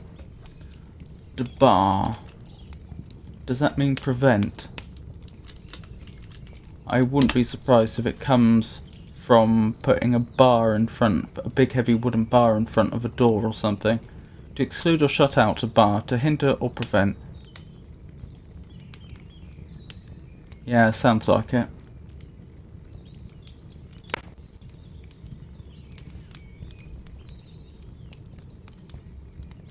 I often refused to accompany him, alleging another engagement that I might remain alone. I now also began to collect the materials necessary for my new creation, and this was to me like the torture of single drops of water continually falling on the head. Every thought that was devoted to it was an extreme anguish, and every word that I spoke in allusion to it caused my lips to quiver and my heart to palpitate. After passing some months in London, we received a letter from a person in Scotland who had formerly been our visitor at Geneva. He mentioned the beauties of his native country, and asked us if these were not sufficient allurements to induce us to prolong our journey as far north as Perth, where he resided. Clerval eagerly desired to accept this invitation, and I, although I abhorred society, wished to view again mountains and streams and all the wondrous works with which nature adorns her chosen dwelling places. We had arrived in England at the beginning of October, and it was now February. We accordingly determined to commence our journey towards the north at the expiration of another month. In this expedition we did not intend to follow the great road to Edinburgh, but to visit Windsor, Oxford, Matlock, and the Cumberland Lakes, resolving to arrive at the completion of this tour about the end of July. I packed up my chemical instruments and the materials I had collected, resolving to finish my labours in some obscure nook in the northern highlands of Scotland. We quitted London on the 27th of March and remained a few days at Windsor, rambling in its beautiful forest. This was a new scene to us mountaineers. The majestic oaks, the quantity of game, and the herds of stately deer were all novelties to us. From thence we proceeded to Oxford. As we entered this city, our minds were filled with the remembrance of the events that had transacted there more than a century and a half before. It was here that Charles I had collected his forces. The city had remained faithful to him, after the whole nation had forsaken his cause to join the standard of Parliament and liberty. The memory of that unfortunate king and his companions, the amiable Falkland, the insolent Goring, his queen and son, gave a peculiar interest to every part of the city which they might be supposed to have inhabited. The spirit of elder days found a dwelling here, and would be delighted to trace its footsteps. If these feelings had not found an imaginary gratification, the appearance of the city had yet in itself sufficient beauty to obtain our admiration. The colleges are ancient and picturesque, the streets are almost magnificent, and the lovely Isis which flows beside it, through meadows of exquisite verdure, is spread forth into a placid expanse of waters, which reflects its majestic assemblage of towers and spires and domes embosomed among aged trees. I enjoyed this scene, and yet my enjoyment was embittered both by the memory of the past and the anticipation of the future. I was formed for more peaceful happiness. During my youthful days, discontent never visited my mind, and if I was ever overcome by ennui, the sight of what is beautiful in nature, or the study of what is excellent and sublime in the productions of man, could always interest my heart and communicate elasticity to my spirits.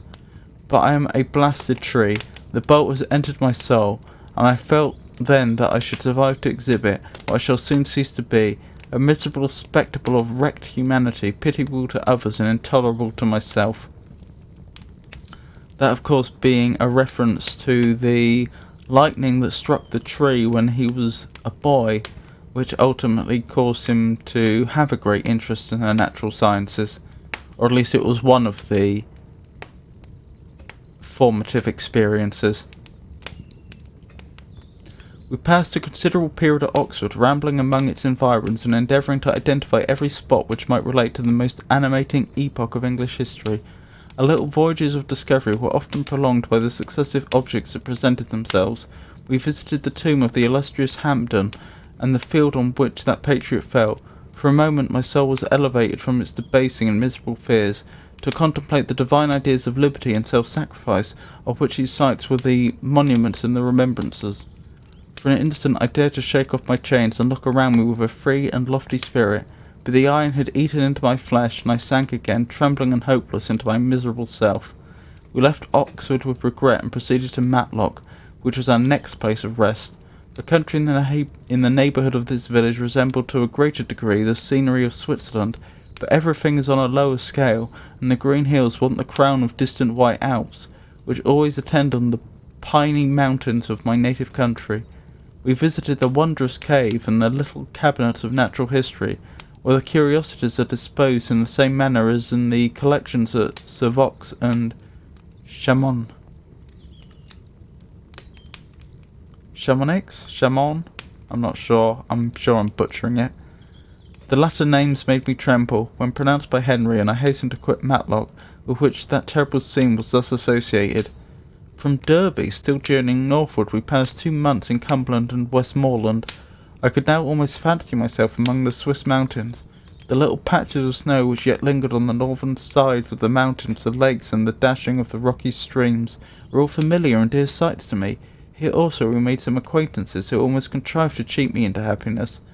The delight of Clerval was proportionately greater than mine. His mind expanded in the company of men of talent, and he found in his own nature greater capacities and resources than he could have imagined himself to have possessed while he associated with his inferiors. I could pass my life here, said he to me, and among these mountains I should scarcely regret Switzerland and the Rhine. We found that a traveller's life is one that includes much pain amidst its enjoyments. His feelings are forever on the stretch. When he begins to sink into repose, he finds himself obliged to quit that on which he rests in pleasure for something new, which again engages his attention, and which also forsakes for other novelties. And which also he forsakes for other novelties.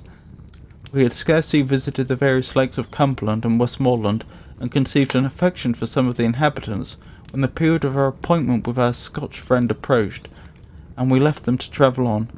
For my own part, I was not sorry. I had now neglected my promise for some time, and I feared the effects of the demon's disappointment. He might remain in Switzerland and wreak his vengeance on my relatives. This idea pursued me, and tormented me at every moment from which I might otherwise have snatched repose and peace. I waited for my letters with feverish impatience. If they were delayed, I was miserable and overcome by 1,000 fears. When they arrived and I saw the superscription of Elizabeth or my father, I hardly dared to read and ascertain my fate. Superscription, that sounds like the act of writing above something.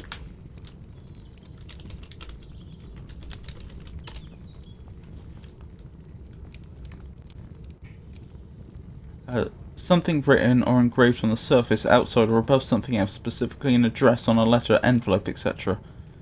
Ah, that makes sense.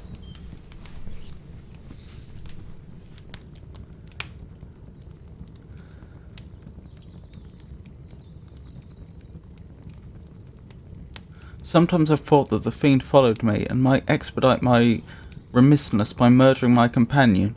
When these thoughts possessed me, I would not quit Henry for a moment, but followed him as his shadow to protect him from the fancied rage of his destroyer. I felt as if I had committed some great crime, the consciousness of which haunted me. I was guiltless, but I had indeed drawn down a horrible curse upon my head, as mortal as that of crime. I visited Edinburgh with languid eyes and mind, and yet that city might have interested the most unfortunate being. Languid.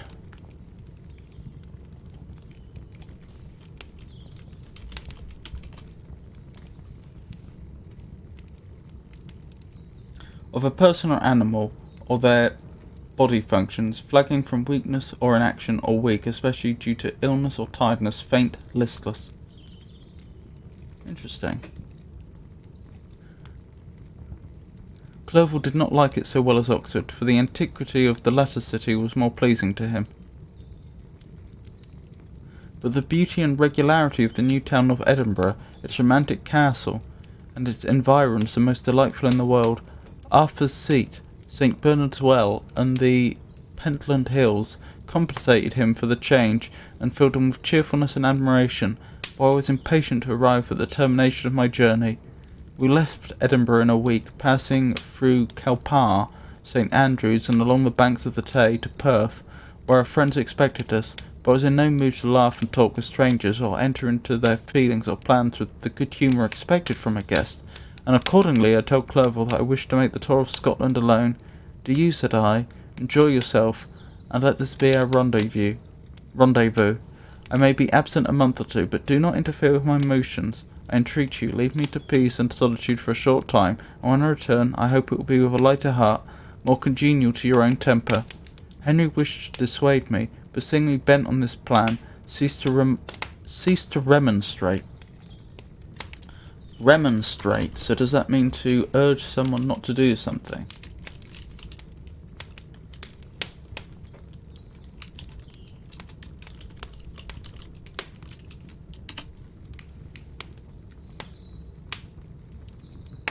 To object to express disapproval with. Yes, it does.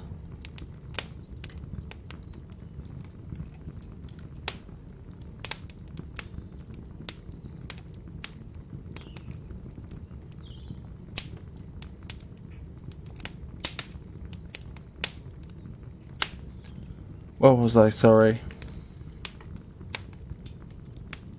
But seeing me bent on this plan, ceased to remonstrate. He entreated me to write often.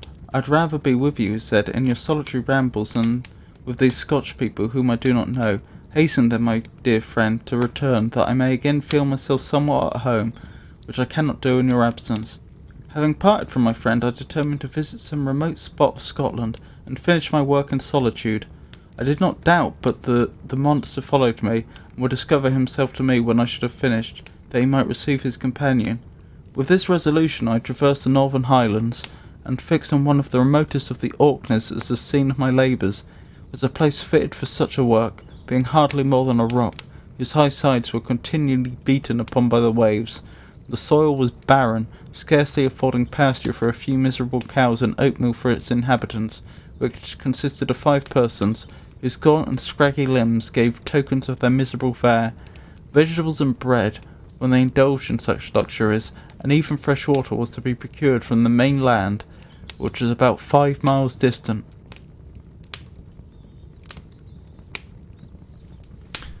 Goodness.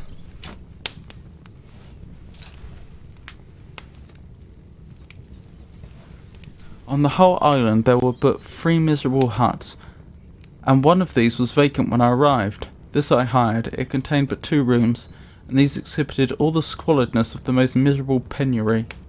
The thatch had fallen in, the walls were unplastered, and the door was off its hinges. I ordered it to be repaired, bought some furniture, and took possession, an incident which would doubtless have occasioned some surprise, had not all the senses of the cottagers been benumbed by wanton squalid poverty. As it was, I lived ungazed at and unmolested, hardly thanked for the pittance of food and clothes which I gave. So much does suffering blunt even the coarsest sensations of men. In this retreat I devoted the morning to labour, but in the evening, when the weather permitted, I walked on the stony beach of the sea to listen to the waves as they roared and dashed at my feet. It was a monotonous yet ever-changing scene. I thought of Switzerland. It was far different from this desolate and appalling landscape. Its hills are covered with vines, and its cottages are scattered thickly in the plains. Its fair lakes reflect a blue and gentle sky, and when troubled by the winds, their tumult is but as the play of a lively infant, when compared to the roaring of the giant ocean. In this manner I distributed my occupations when I first arrived, but as I proceeded in my labour, it became every day more horrible and irksome to me. Sometimes I could not prevail on myself to enter my laboratory for several days, and at other times I toiled day and night in order to complete my work. It was indeed a filthy process in which I was engaged. During my first experiment, a kind of enthusiastic frenzy had blinded me to the horror of my employment. My mind was intently fixed on the consummation of my labour, and my eyes were shut to the horror of my proceedings. But now I went to it in cold blood, and my heart often sickened at the work of my hands. Thus situated, employed in the most detestable occupation, immersed in a solitude where nothing could for an instant call my attention from the actual scene in which I was engaged, my spirits became unequal. I grew restless and nervous. Every moment I feared to meet my persecutor. Sometimes I sat with my eyes fixed on the ground, fearing to raise them, lest I should encounter the object which I so much dreaded to behold. I feared to wander from the sight of my fellow creatures, lest when alone he should come to claim his companion. In the meantime I worked on, and my labour was already considerably advanced. I looked towards its completion with a tremulous and eager hope, which I dared not trust myself to question, but which was intermixed with obscure forebodings of evil that made my heart sicken in my bosom. Tremulous.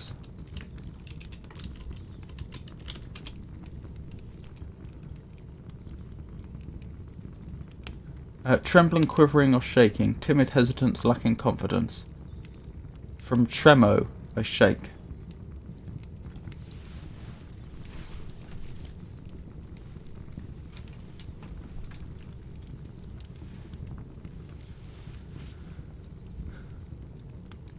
Chapter 20. I sat one evening in my laboratory. The sun had set, and the moon was just rising from the sea. I had not sufficient light for my employment, and I remained idle, in a pause of consideration of whether I should leave my labour for the night, or hasten its conclusion by an unremitting attention to it. As I sat, a train of reflection occurred to me, which had me to consider the effects of what I was now doing. 3 years before I was engaged in the same manner, and had created a fiend whose unparalleled barbarity had desolated my heart, and filled it forever with the bitterest remorse. I was now about to form another being, of whose dispositions I was alike ignorant. She might become 10,000 times more malignant than her mate, and delight for its own sake in murder and wretchedness. He had sworn to quit the neighbourhood of man and hide himself in deserts, but she had not, and she, who in all probability was to become a thinking and reasoning animal, might refuse to comply with a compact made before her creation. Compact.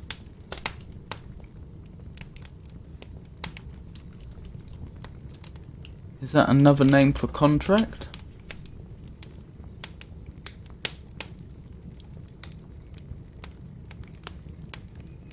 To form an agreement or contract.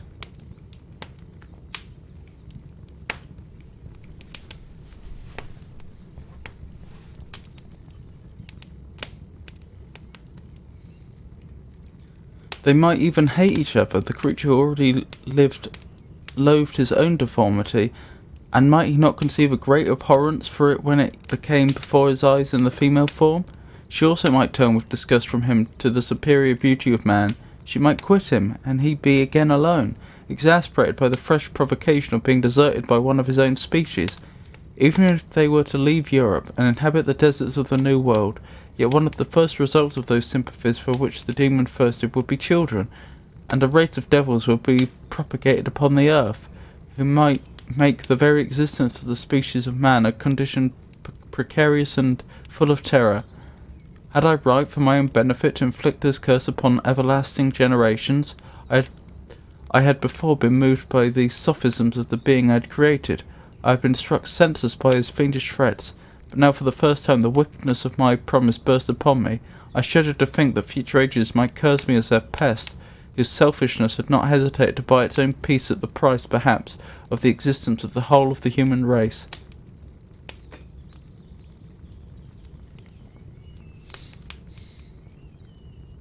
Most of these are reasonable points, although I am a little dubious as to whether they could produce children, and if they did, whether those children wouldn't just be humans.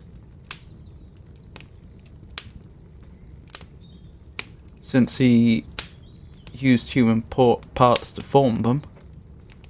Where was it?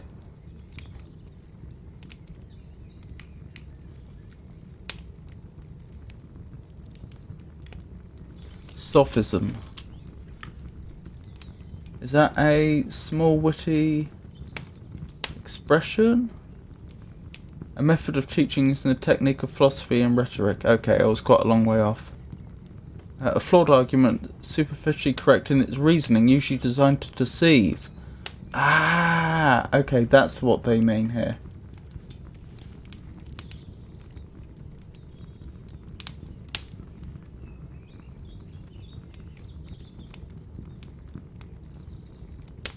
So this is quite the prejudiced word he's using here, because it already presumes that the being is incorrect. The creature is incorrect, which may well be his opinion at this point. But it's not a neutral word. I trembled and my heart failed within me when, on looking up, I saw by the light of the moon the demon at the casement. Casement, I believe, means window.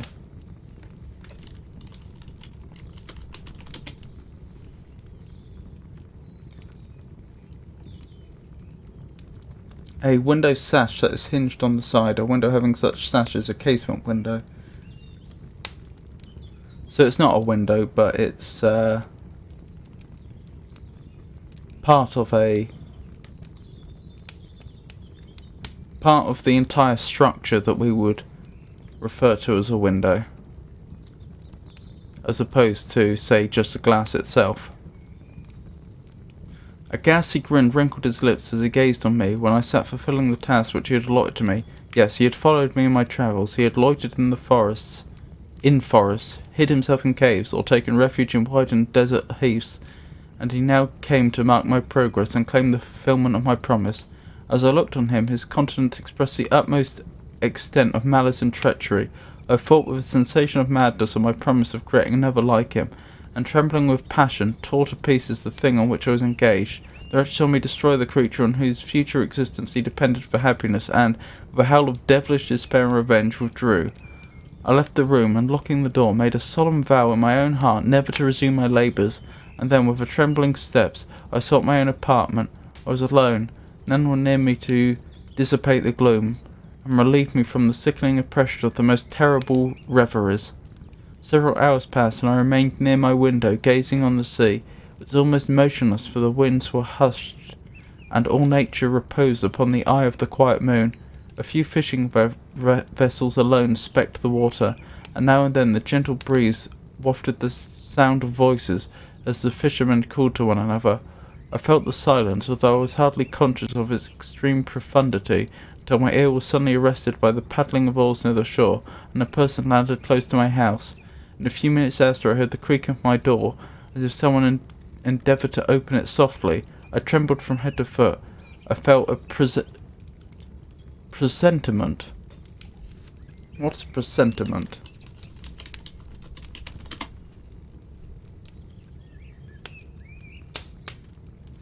A premonition, a feeling that something often of undesirable nature is going to happen. I trembled from head to foot. I felt a presentiment of who it was, and wished to rouse one of the peasants who dwelt in a cottage not far from mine, but was overcome by the sensation of helplessness, so often felt in frightful dreams, when you in vain endeavour to fly from an impending danger, and was rooted to the spot. Presently I heard the sound of footsteps along the passage. The door opened, and the wretch whom I dreaded appeared. Shutting the door, he approached me, and said, in a smothered voice, "You have destroyed the work which you began. What is it that you intend? Do you dare to break your promise?" I've endured toil and misery. I left Switzerland with you. I crept along the shores of the Rhine, among its willowy islands and over the summits of its hills. I've dwelt many months in the heaths of England and among the deserts of Scotland. I've endured incalculable fatigue and cold and hunger. Do you dare destroy my hopes?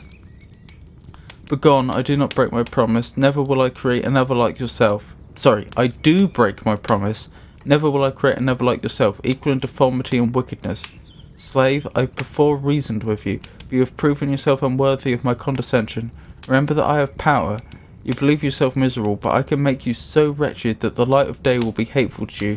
You are my creator, but I am your master. Obey. Oh, so he's taken the slavery idea to heart as well. The hour of my irresolution is past, and the period of your power has arrived. Your threats cannot move me to do an act of wickedness, but they confirm me in a determination of not treating you a companion in vice. Shall I, in cool blood, set loose upon the earth a demon whose delight is in death and wretchedness? Begone, I am firm, and your words will only exasperate my rage. The monster saw my determination in my face, and gnashed his teeth in the impotence of anger. Shall each man, cried he, find a wife for his bosom, and each beast have his mate, and I be alone? I had feelings of affection, and they were requited by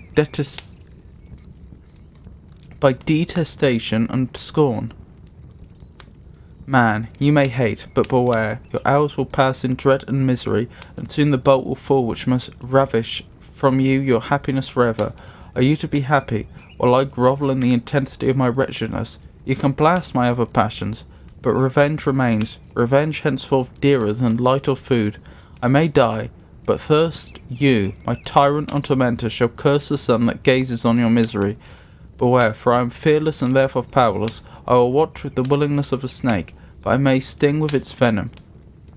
Man, you shall repent of the injuries you inflict. I think I may have... I'm not sure, I think I may have misspoken there, so I'll just say it again. I will watch with the willingness of a snake, that I may sting with its venom. Man, you shall repent of the injuries you inflict. Devil, cease, and do not poison the air with these words of malice. I've declared my resolution to you, and I am no coward to bend beneath words. Leave me, I am inexorable. It is well, I go, but remember, I shall be with you on your wedding night. I started forward and exclaimed, Villain, before you sign my death warrant, be sure that you are yourself safe.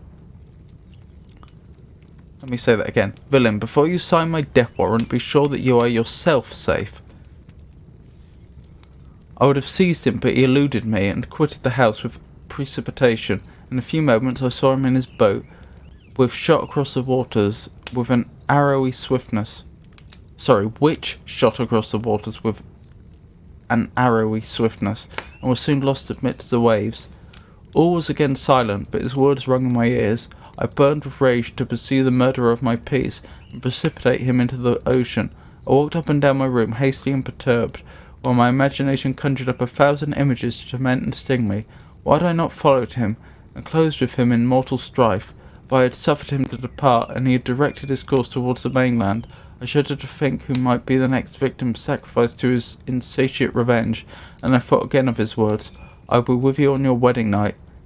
That then was the period fixed for the fulfilment of my destiny, and that hour I should die, and at once satisfy and extinguish his malice. The prospect did not move me to fear, yet when I thought of my beloved Elizabeth, of her tears and endless sorrow, when she should find her lover so barbarously snatched from her, tears, the first I had shed for many months, streamed from my eyes, and I resolved not to fall before my enemy without bitter struggle. The night passed away, and the sun rose from the ocean. My feelings became calmer, if it may be called calmness, when the violence of rage sinks into the depths of despair. I left the house, the horrid scene of the last night's contention, and walked on the beach of the sea, which I almost regarded as an insuperable barrier between me and my fellow creatures. Nay, a wish that such should prove the fact stole across me, a desire that I might pass my life on that barren rock, wearily it is true, but uninterrupted by any sudden shock of misery. If I returned, it was to be sacrificed, or to see those whom I most loved die under the grasp of a demon whom I had myself created. I walked about the aisle like a restless spectre, separated from all it loved, and miserable in the separation. When it became noon and the sun rose higher, I lay down on the grass and was overpowered by deep sleep. I had been awake the whole of the preceding night. My nerves were agitated and my eyes inflamed by the watching and misery. The sleep in which I now sunk refreshed me, and when I awoke I again felt as if I belonged to a race of human beings like myself, and I began to reflect upon what had passed with great composure, yet still the words of the fiend rung in my ears like a death knell. They appeared like a dream, yet distinct and oppressive as a reality.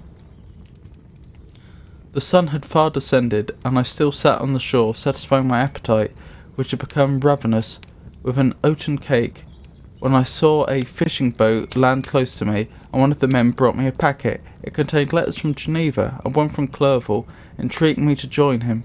He said that he was wearing away his time fruitlessly where he was, that the letters from his friends had formed in London desired his return to complete the negotiations they had entered into for his Indian enterprise. He could not any longer delay his departure, but as his journey to London might be followed even sooner than he conjectured by his longer voyage, he entreated me to bestow as much of my society on him as I could spare. He besought me, therefore, to leave my solitary isle and to meet him at Perth, that we might proceed southwards together. This letter in a degree recalled me to life, and I determined to quit my island at the expiration of 2 days. Yet before I departed there was a task to perform, on which I shuddered to reflect. I must pack up my chemical instruments, and for that purpose I must enter the room which had been the scene of my odious work, and I must handle those utensils, the sight of which was sickening to me. The next morning at daybreak I summoned sufficient courage and unlocked the door of my laboratory. The remains of the half-finished creature whom I had destroyed lay scattered on the floor, and I almost felt as if I had mangled the living flesh of a human being.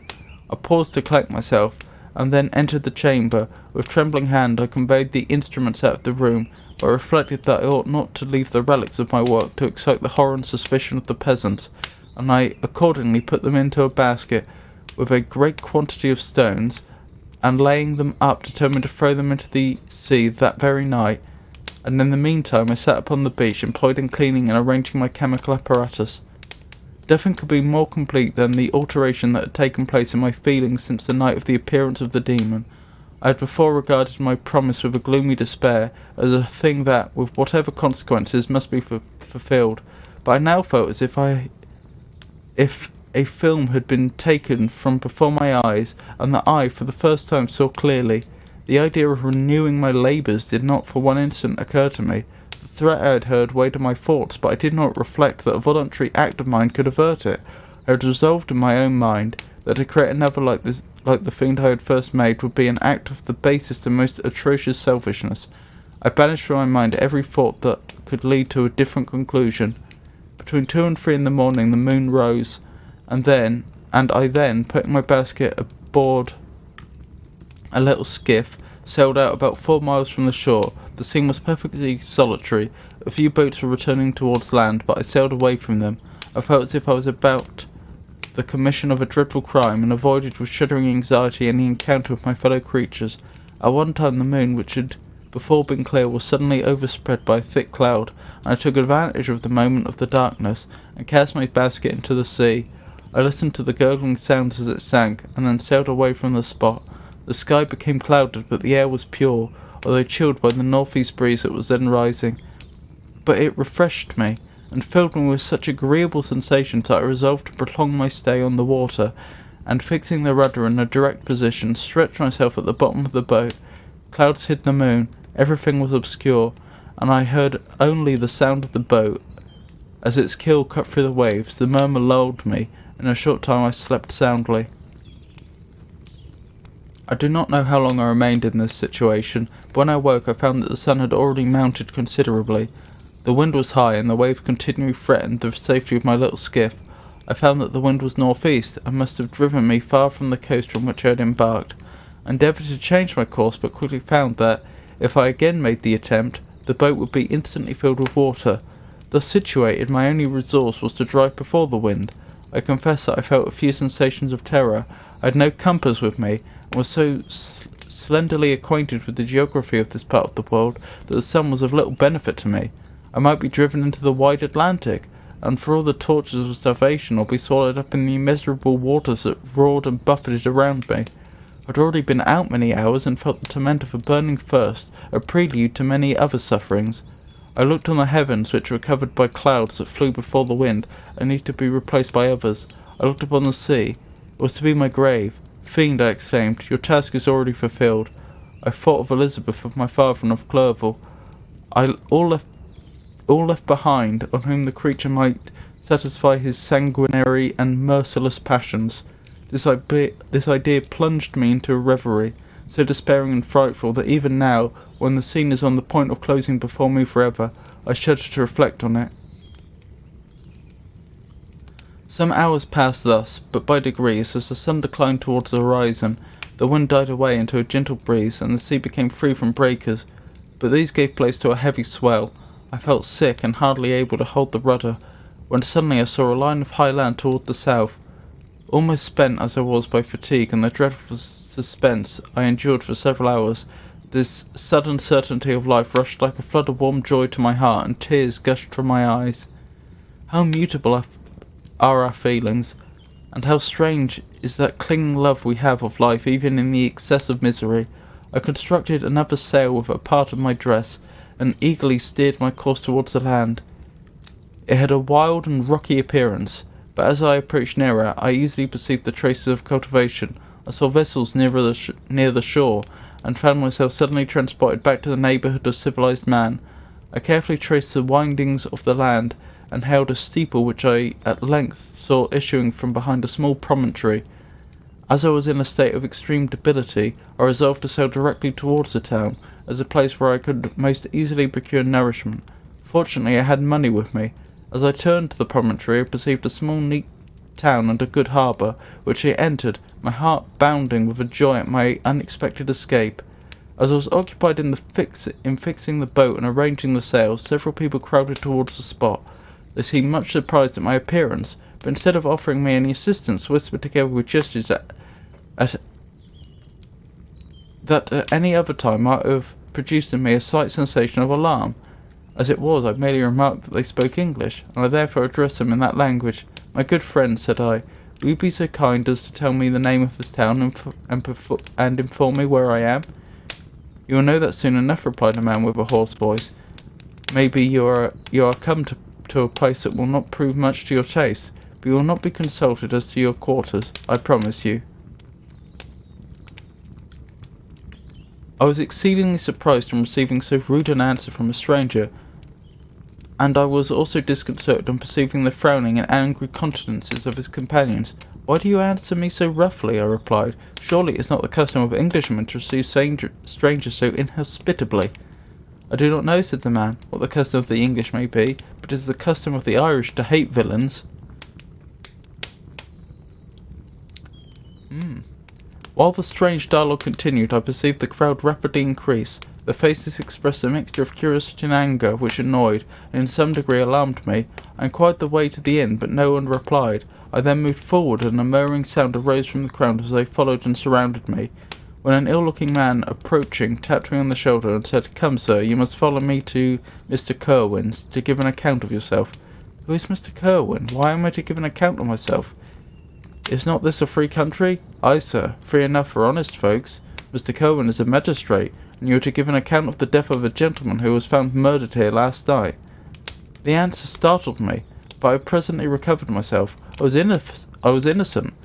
That could easily be proved. Accordingly, I followed my conductor in silence, and was led to one of the best houses in the town. I was ready to sink from fatigue and hunger, but being surrounded by a crowd, I thought it politic to rouse all my strength, that no physical debility might be construed into apprehension or conscious guilt. Little did I then suspect the calamity that was in a few moments to overwhelm me, and extinguish in horror and despair all fear of ignominy or death. I must pause here, for it requires all my fortitude to recall the memory of the frightful events which I am about to relate, in proper detail, to my recollection.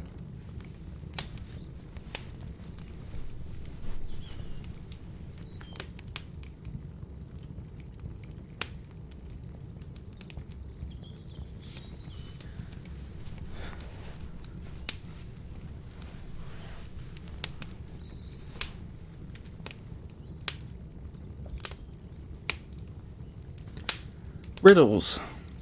Now, I believe last week we finished on 114, I think?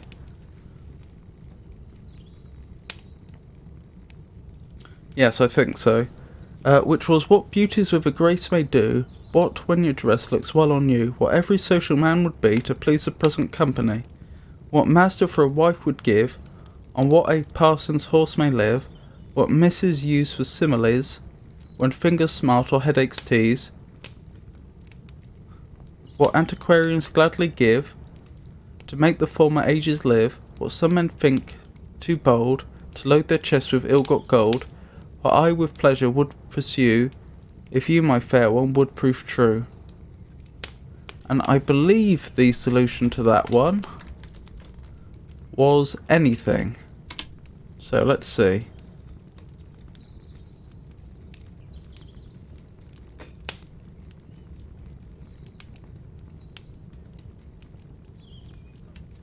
Anything. It was indeed.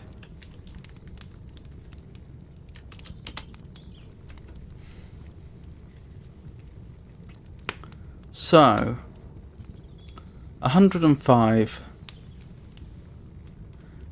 Enigmatical compliment to a literary character. Your praise in letters too will serve to show the figures they've long made all scholars know.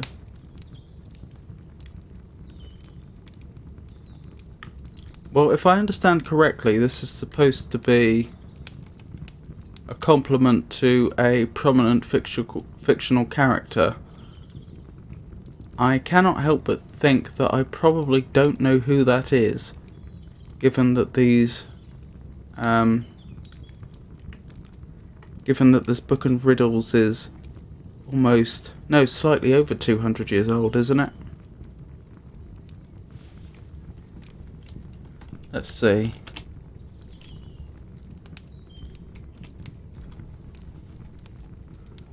Always forget the copyright on this. Yeah, more than 200 years old.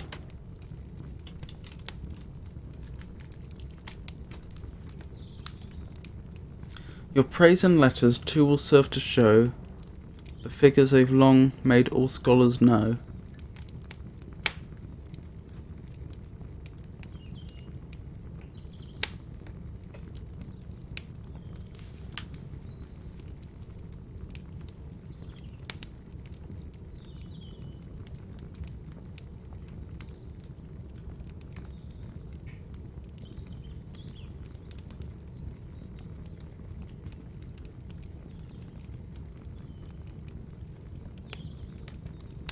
I really don't like to give up on riddles this quickly. I like to, at the very least, give it a good long think for 10 minutes or more before I give up, but I really don't think I'm gonna get this one.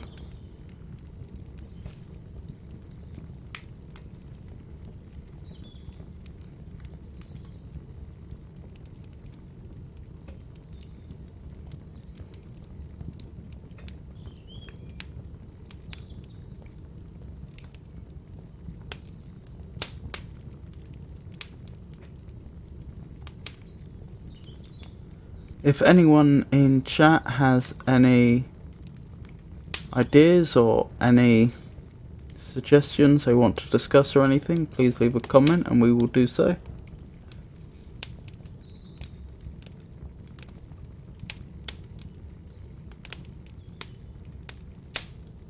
You're praising letters.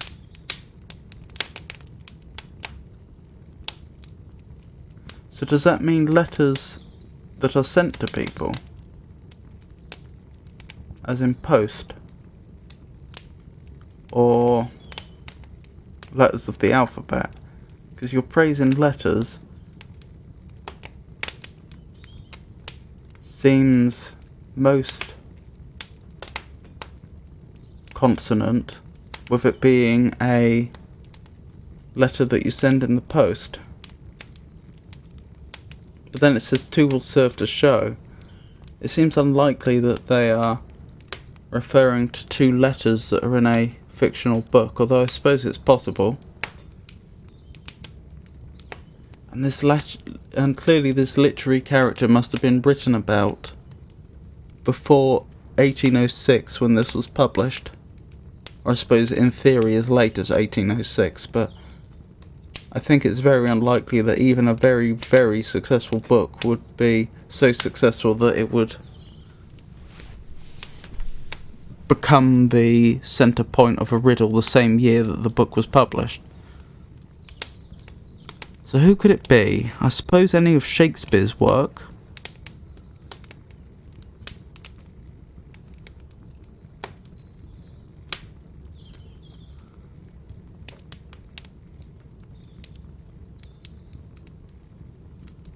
I mean, not that by 1806 there wasn't a huge amount of English literature, just that I'm not vastly familiar with it.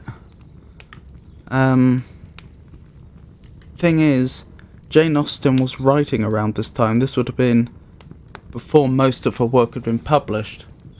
So it wouldn't be any of those characters, I don't think.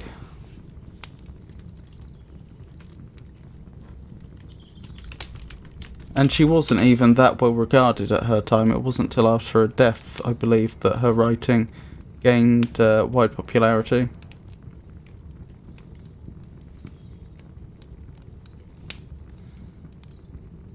Yes, it looks like Sense and Sensibility wasn't published till 1811. It doesn't explicitly say that was the first one though, but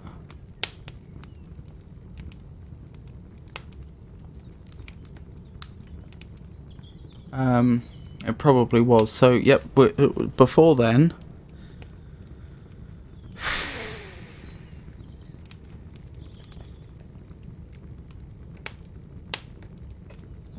Does say literary character, could be from a poem.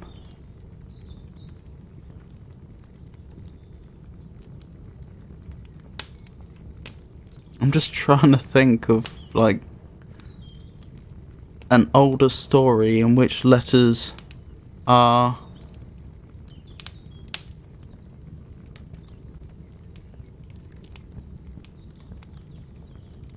very prominent. It's not going to be anything from the Bible, because they wouldn't call that literary, because the Bible would have been taken as absolute unquestionable truth at the time. Well, I mean, there would have been debates about things, like, you know, does this mean this, does this mean the other, should we take this literary or figuratively, but I mean, it wouldn't have been seen as a literary work in that sense.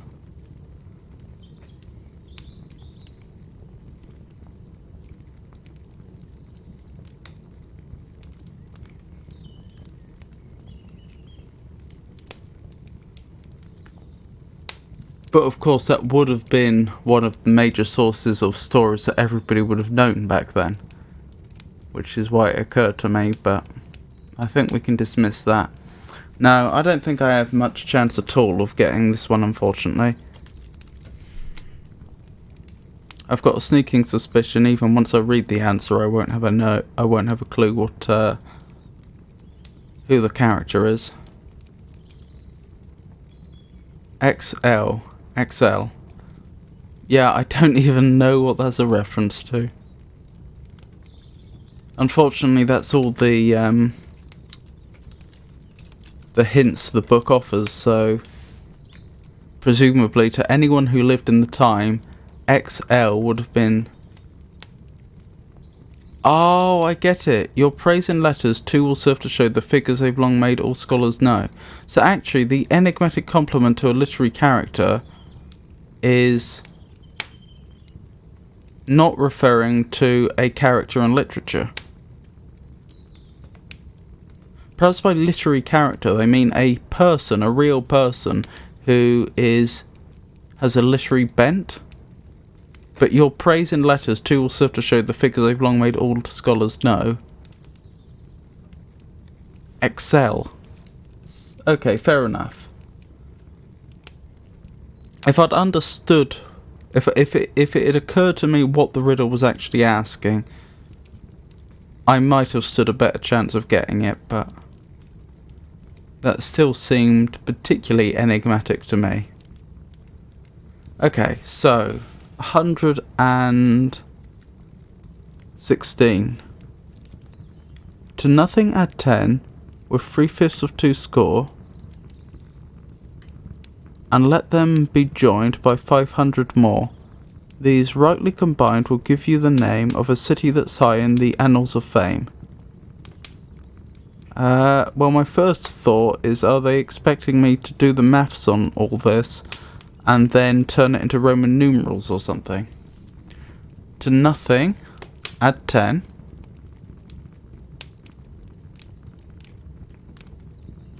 With 3/5 of 2 score. 3/5 of 2 score.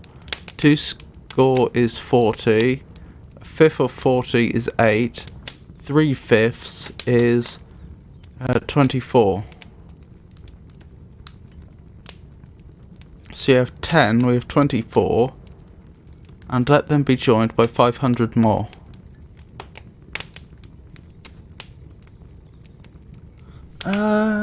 Is there a Roman numeral for 500? I don't think there is.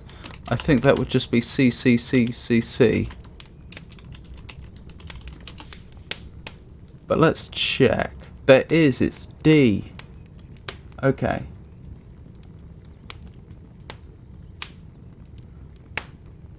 Well, let's start with assuming it's all written in Roman numerals. 10 would be X. Then we have 24. 24 would be XXIV, which isn't going to be what they were thinking.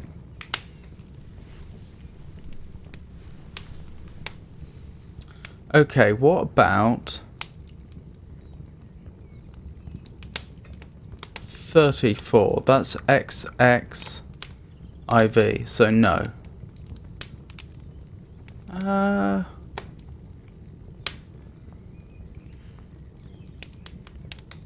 How else could they be doing this?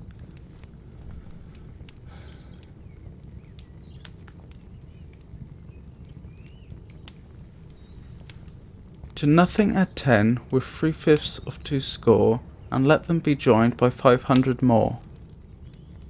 These rightly combined will give you the name of a city that's high in the annals of fame.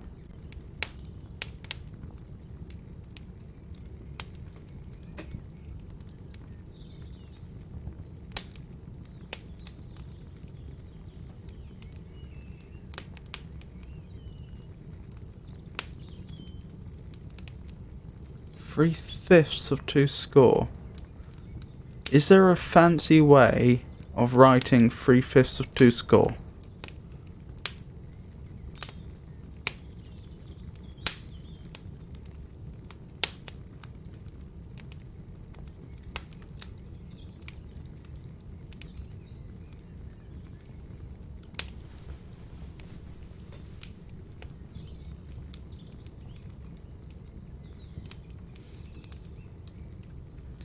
If we assume to begin with that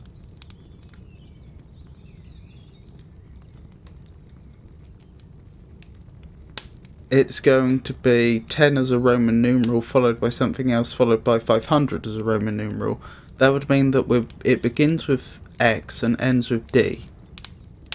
Assuming that's the way it's supposed to be represented, which it may not be. And that should give us the name of a city that's high in the annals of fame. Off the top of my head, I can't think of any cities that begin with X, although I'm sure there are many.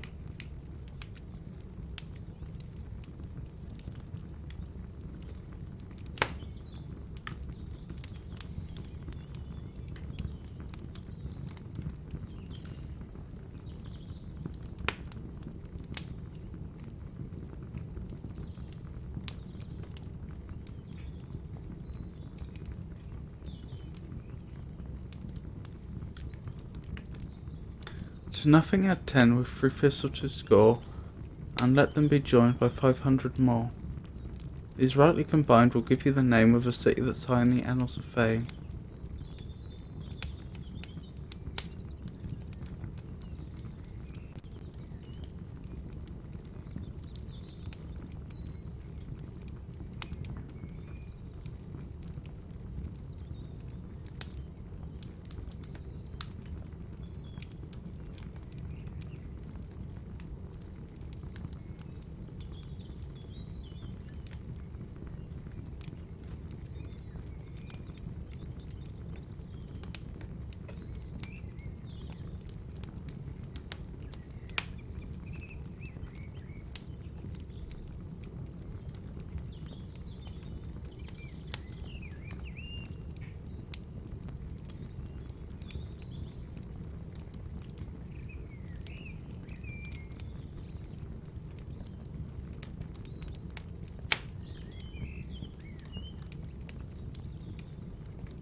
don't want to give up again, but...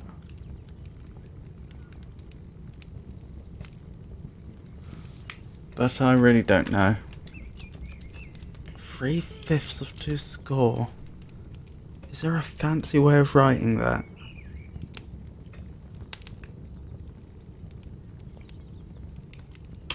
Oh well, let's see. Then perhaps we'll check out a puzzle or two from Tada for real.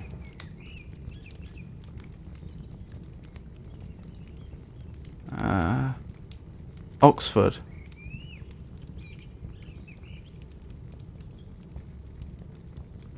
Oh. Oh, add to nothing. And then we've got the X and the D. Why would FOR be 3/5 of 2 score?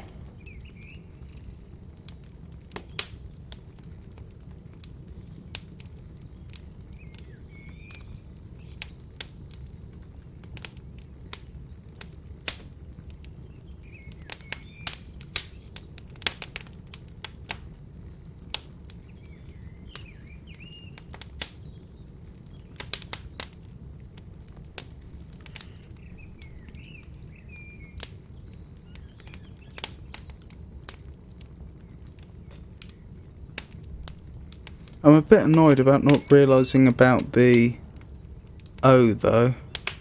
If I'd got OX and then D, I might have guessed Oxford.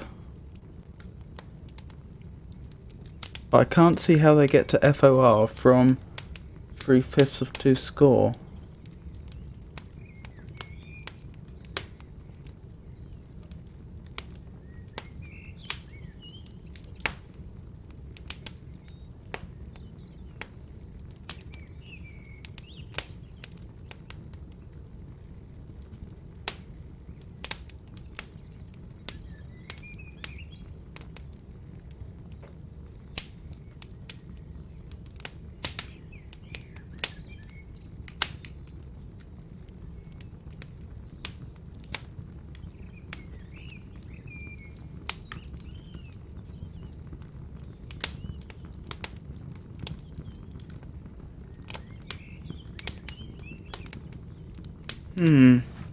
No, that part is still a mystery to me. That's interesting.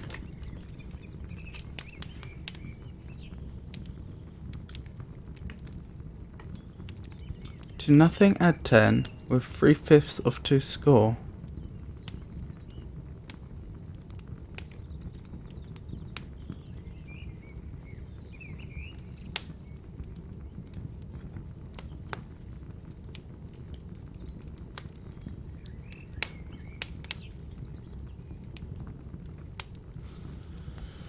Oh well.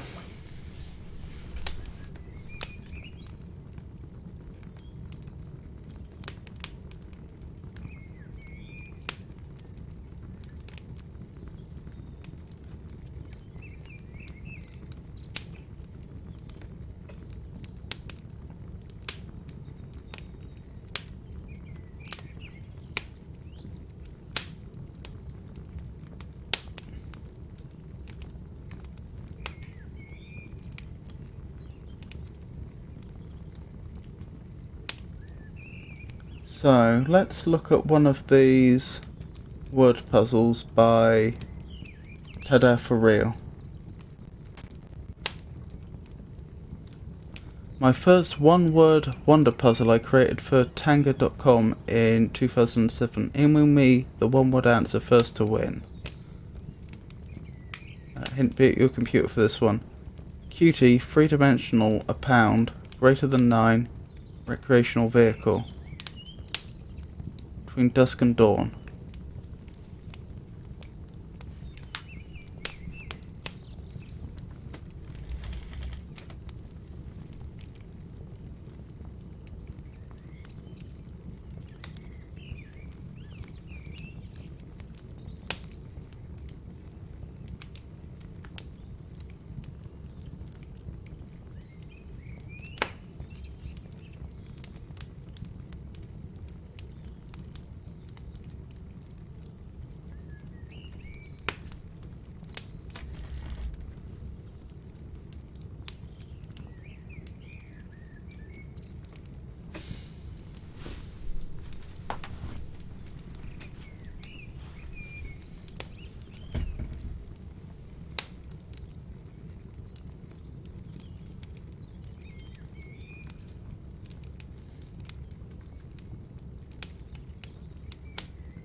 I am indeed trying one of your puzzles, although I can't promise I'll succeed.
The fact that there's a list of apparently disparate words and phrases does make me think that this is probably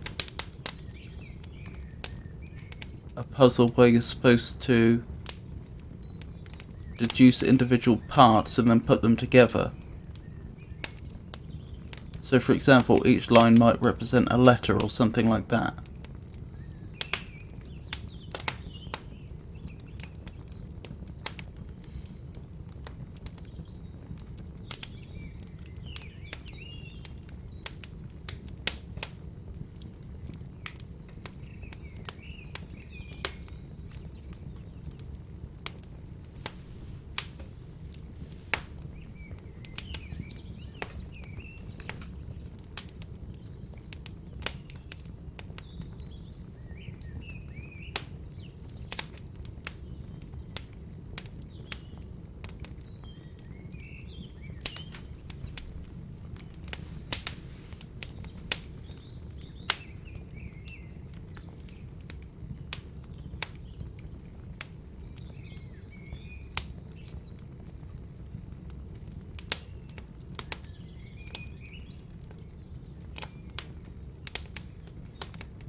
I can give one relative hint.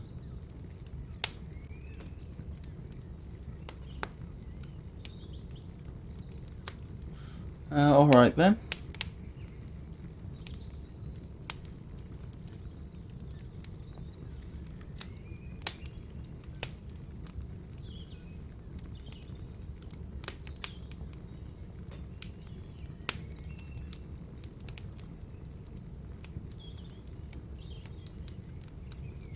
You need to beat your computer. Yes, I read that. Has made me wonder if it's something to do with the way characters are laid out on the keyboard or something like that.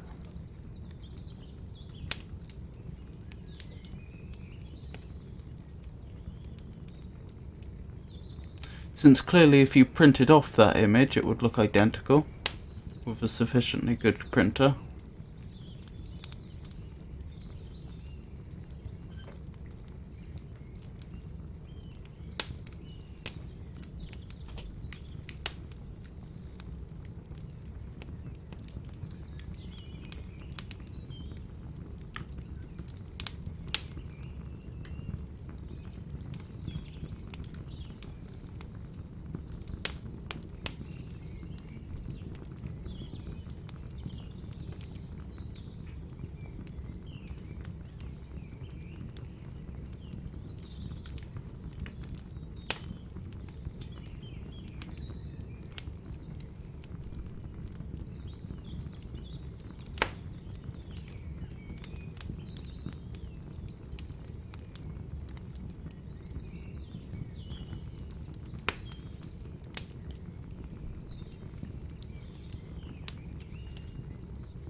Oh, I see.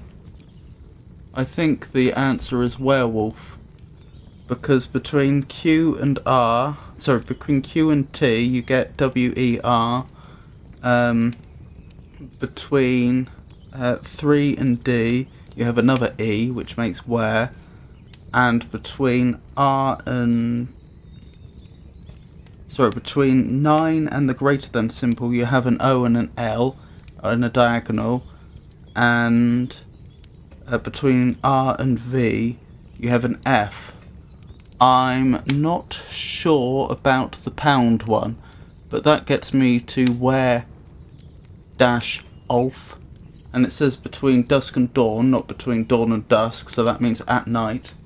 So I'm guessing werewolf.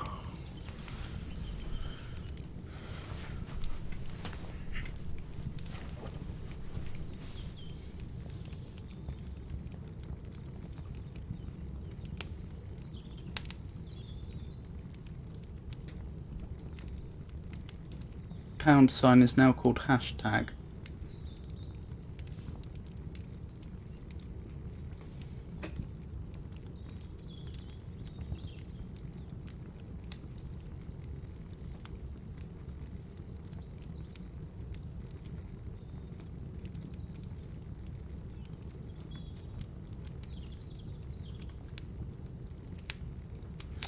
Oh, above the 3 on the keyboard, so between the A and the 3.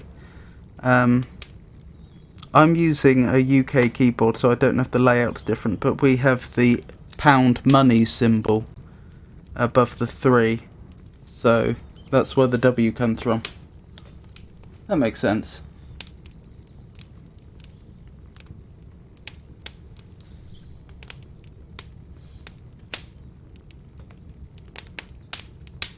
Well, that was an interesting little challenge. Looking at the time, I should probably wrap up now. So thank you for the poetry, and thank you for the little word challenge. Ta-da for real, I appreciate it. Thank you for everyone that came to watch my stream. I hope you enjoyed it. I'll be streaming again on Friday, in which I'll be continuing my playthrough of Myst 5. I'll also be streaming on Saturday and next Monday, which will be more video games. I'm not sure how much Myst 5 is ahead of me. It feels like the game's getting towards the end, which is why I'm not committing to I'll still be playing it by Monday, but I'll play it till it's finished and then I'll have to select another game.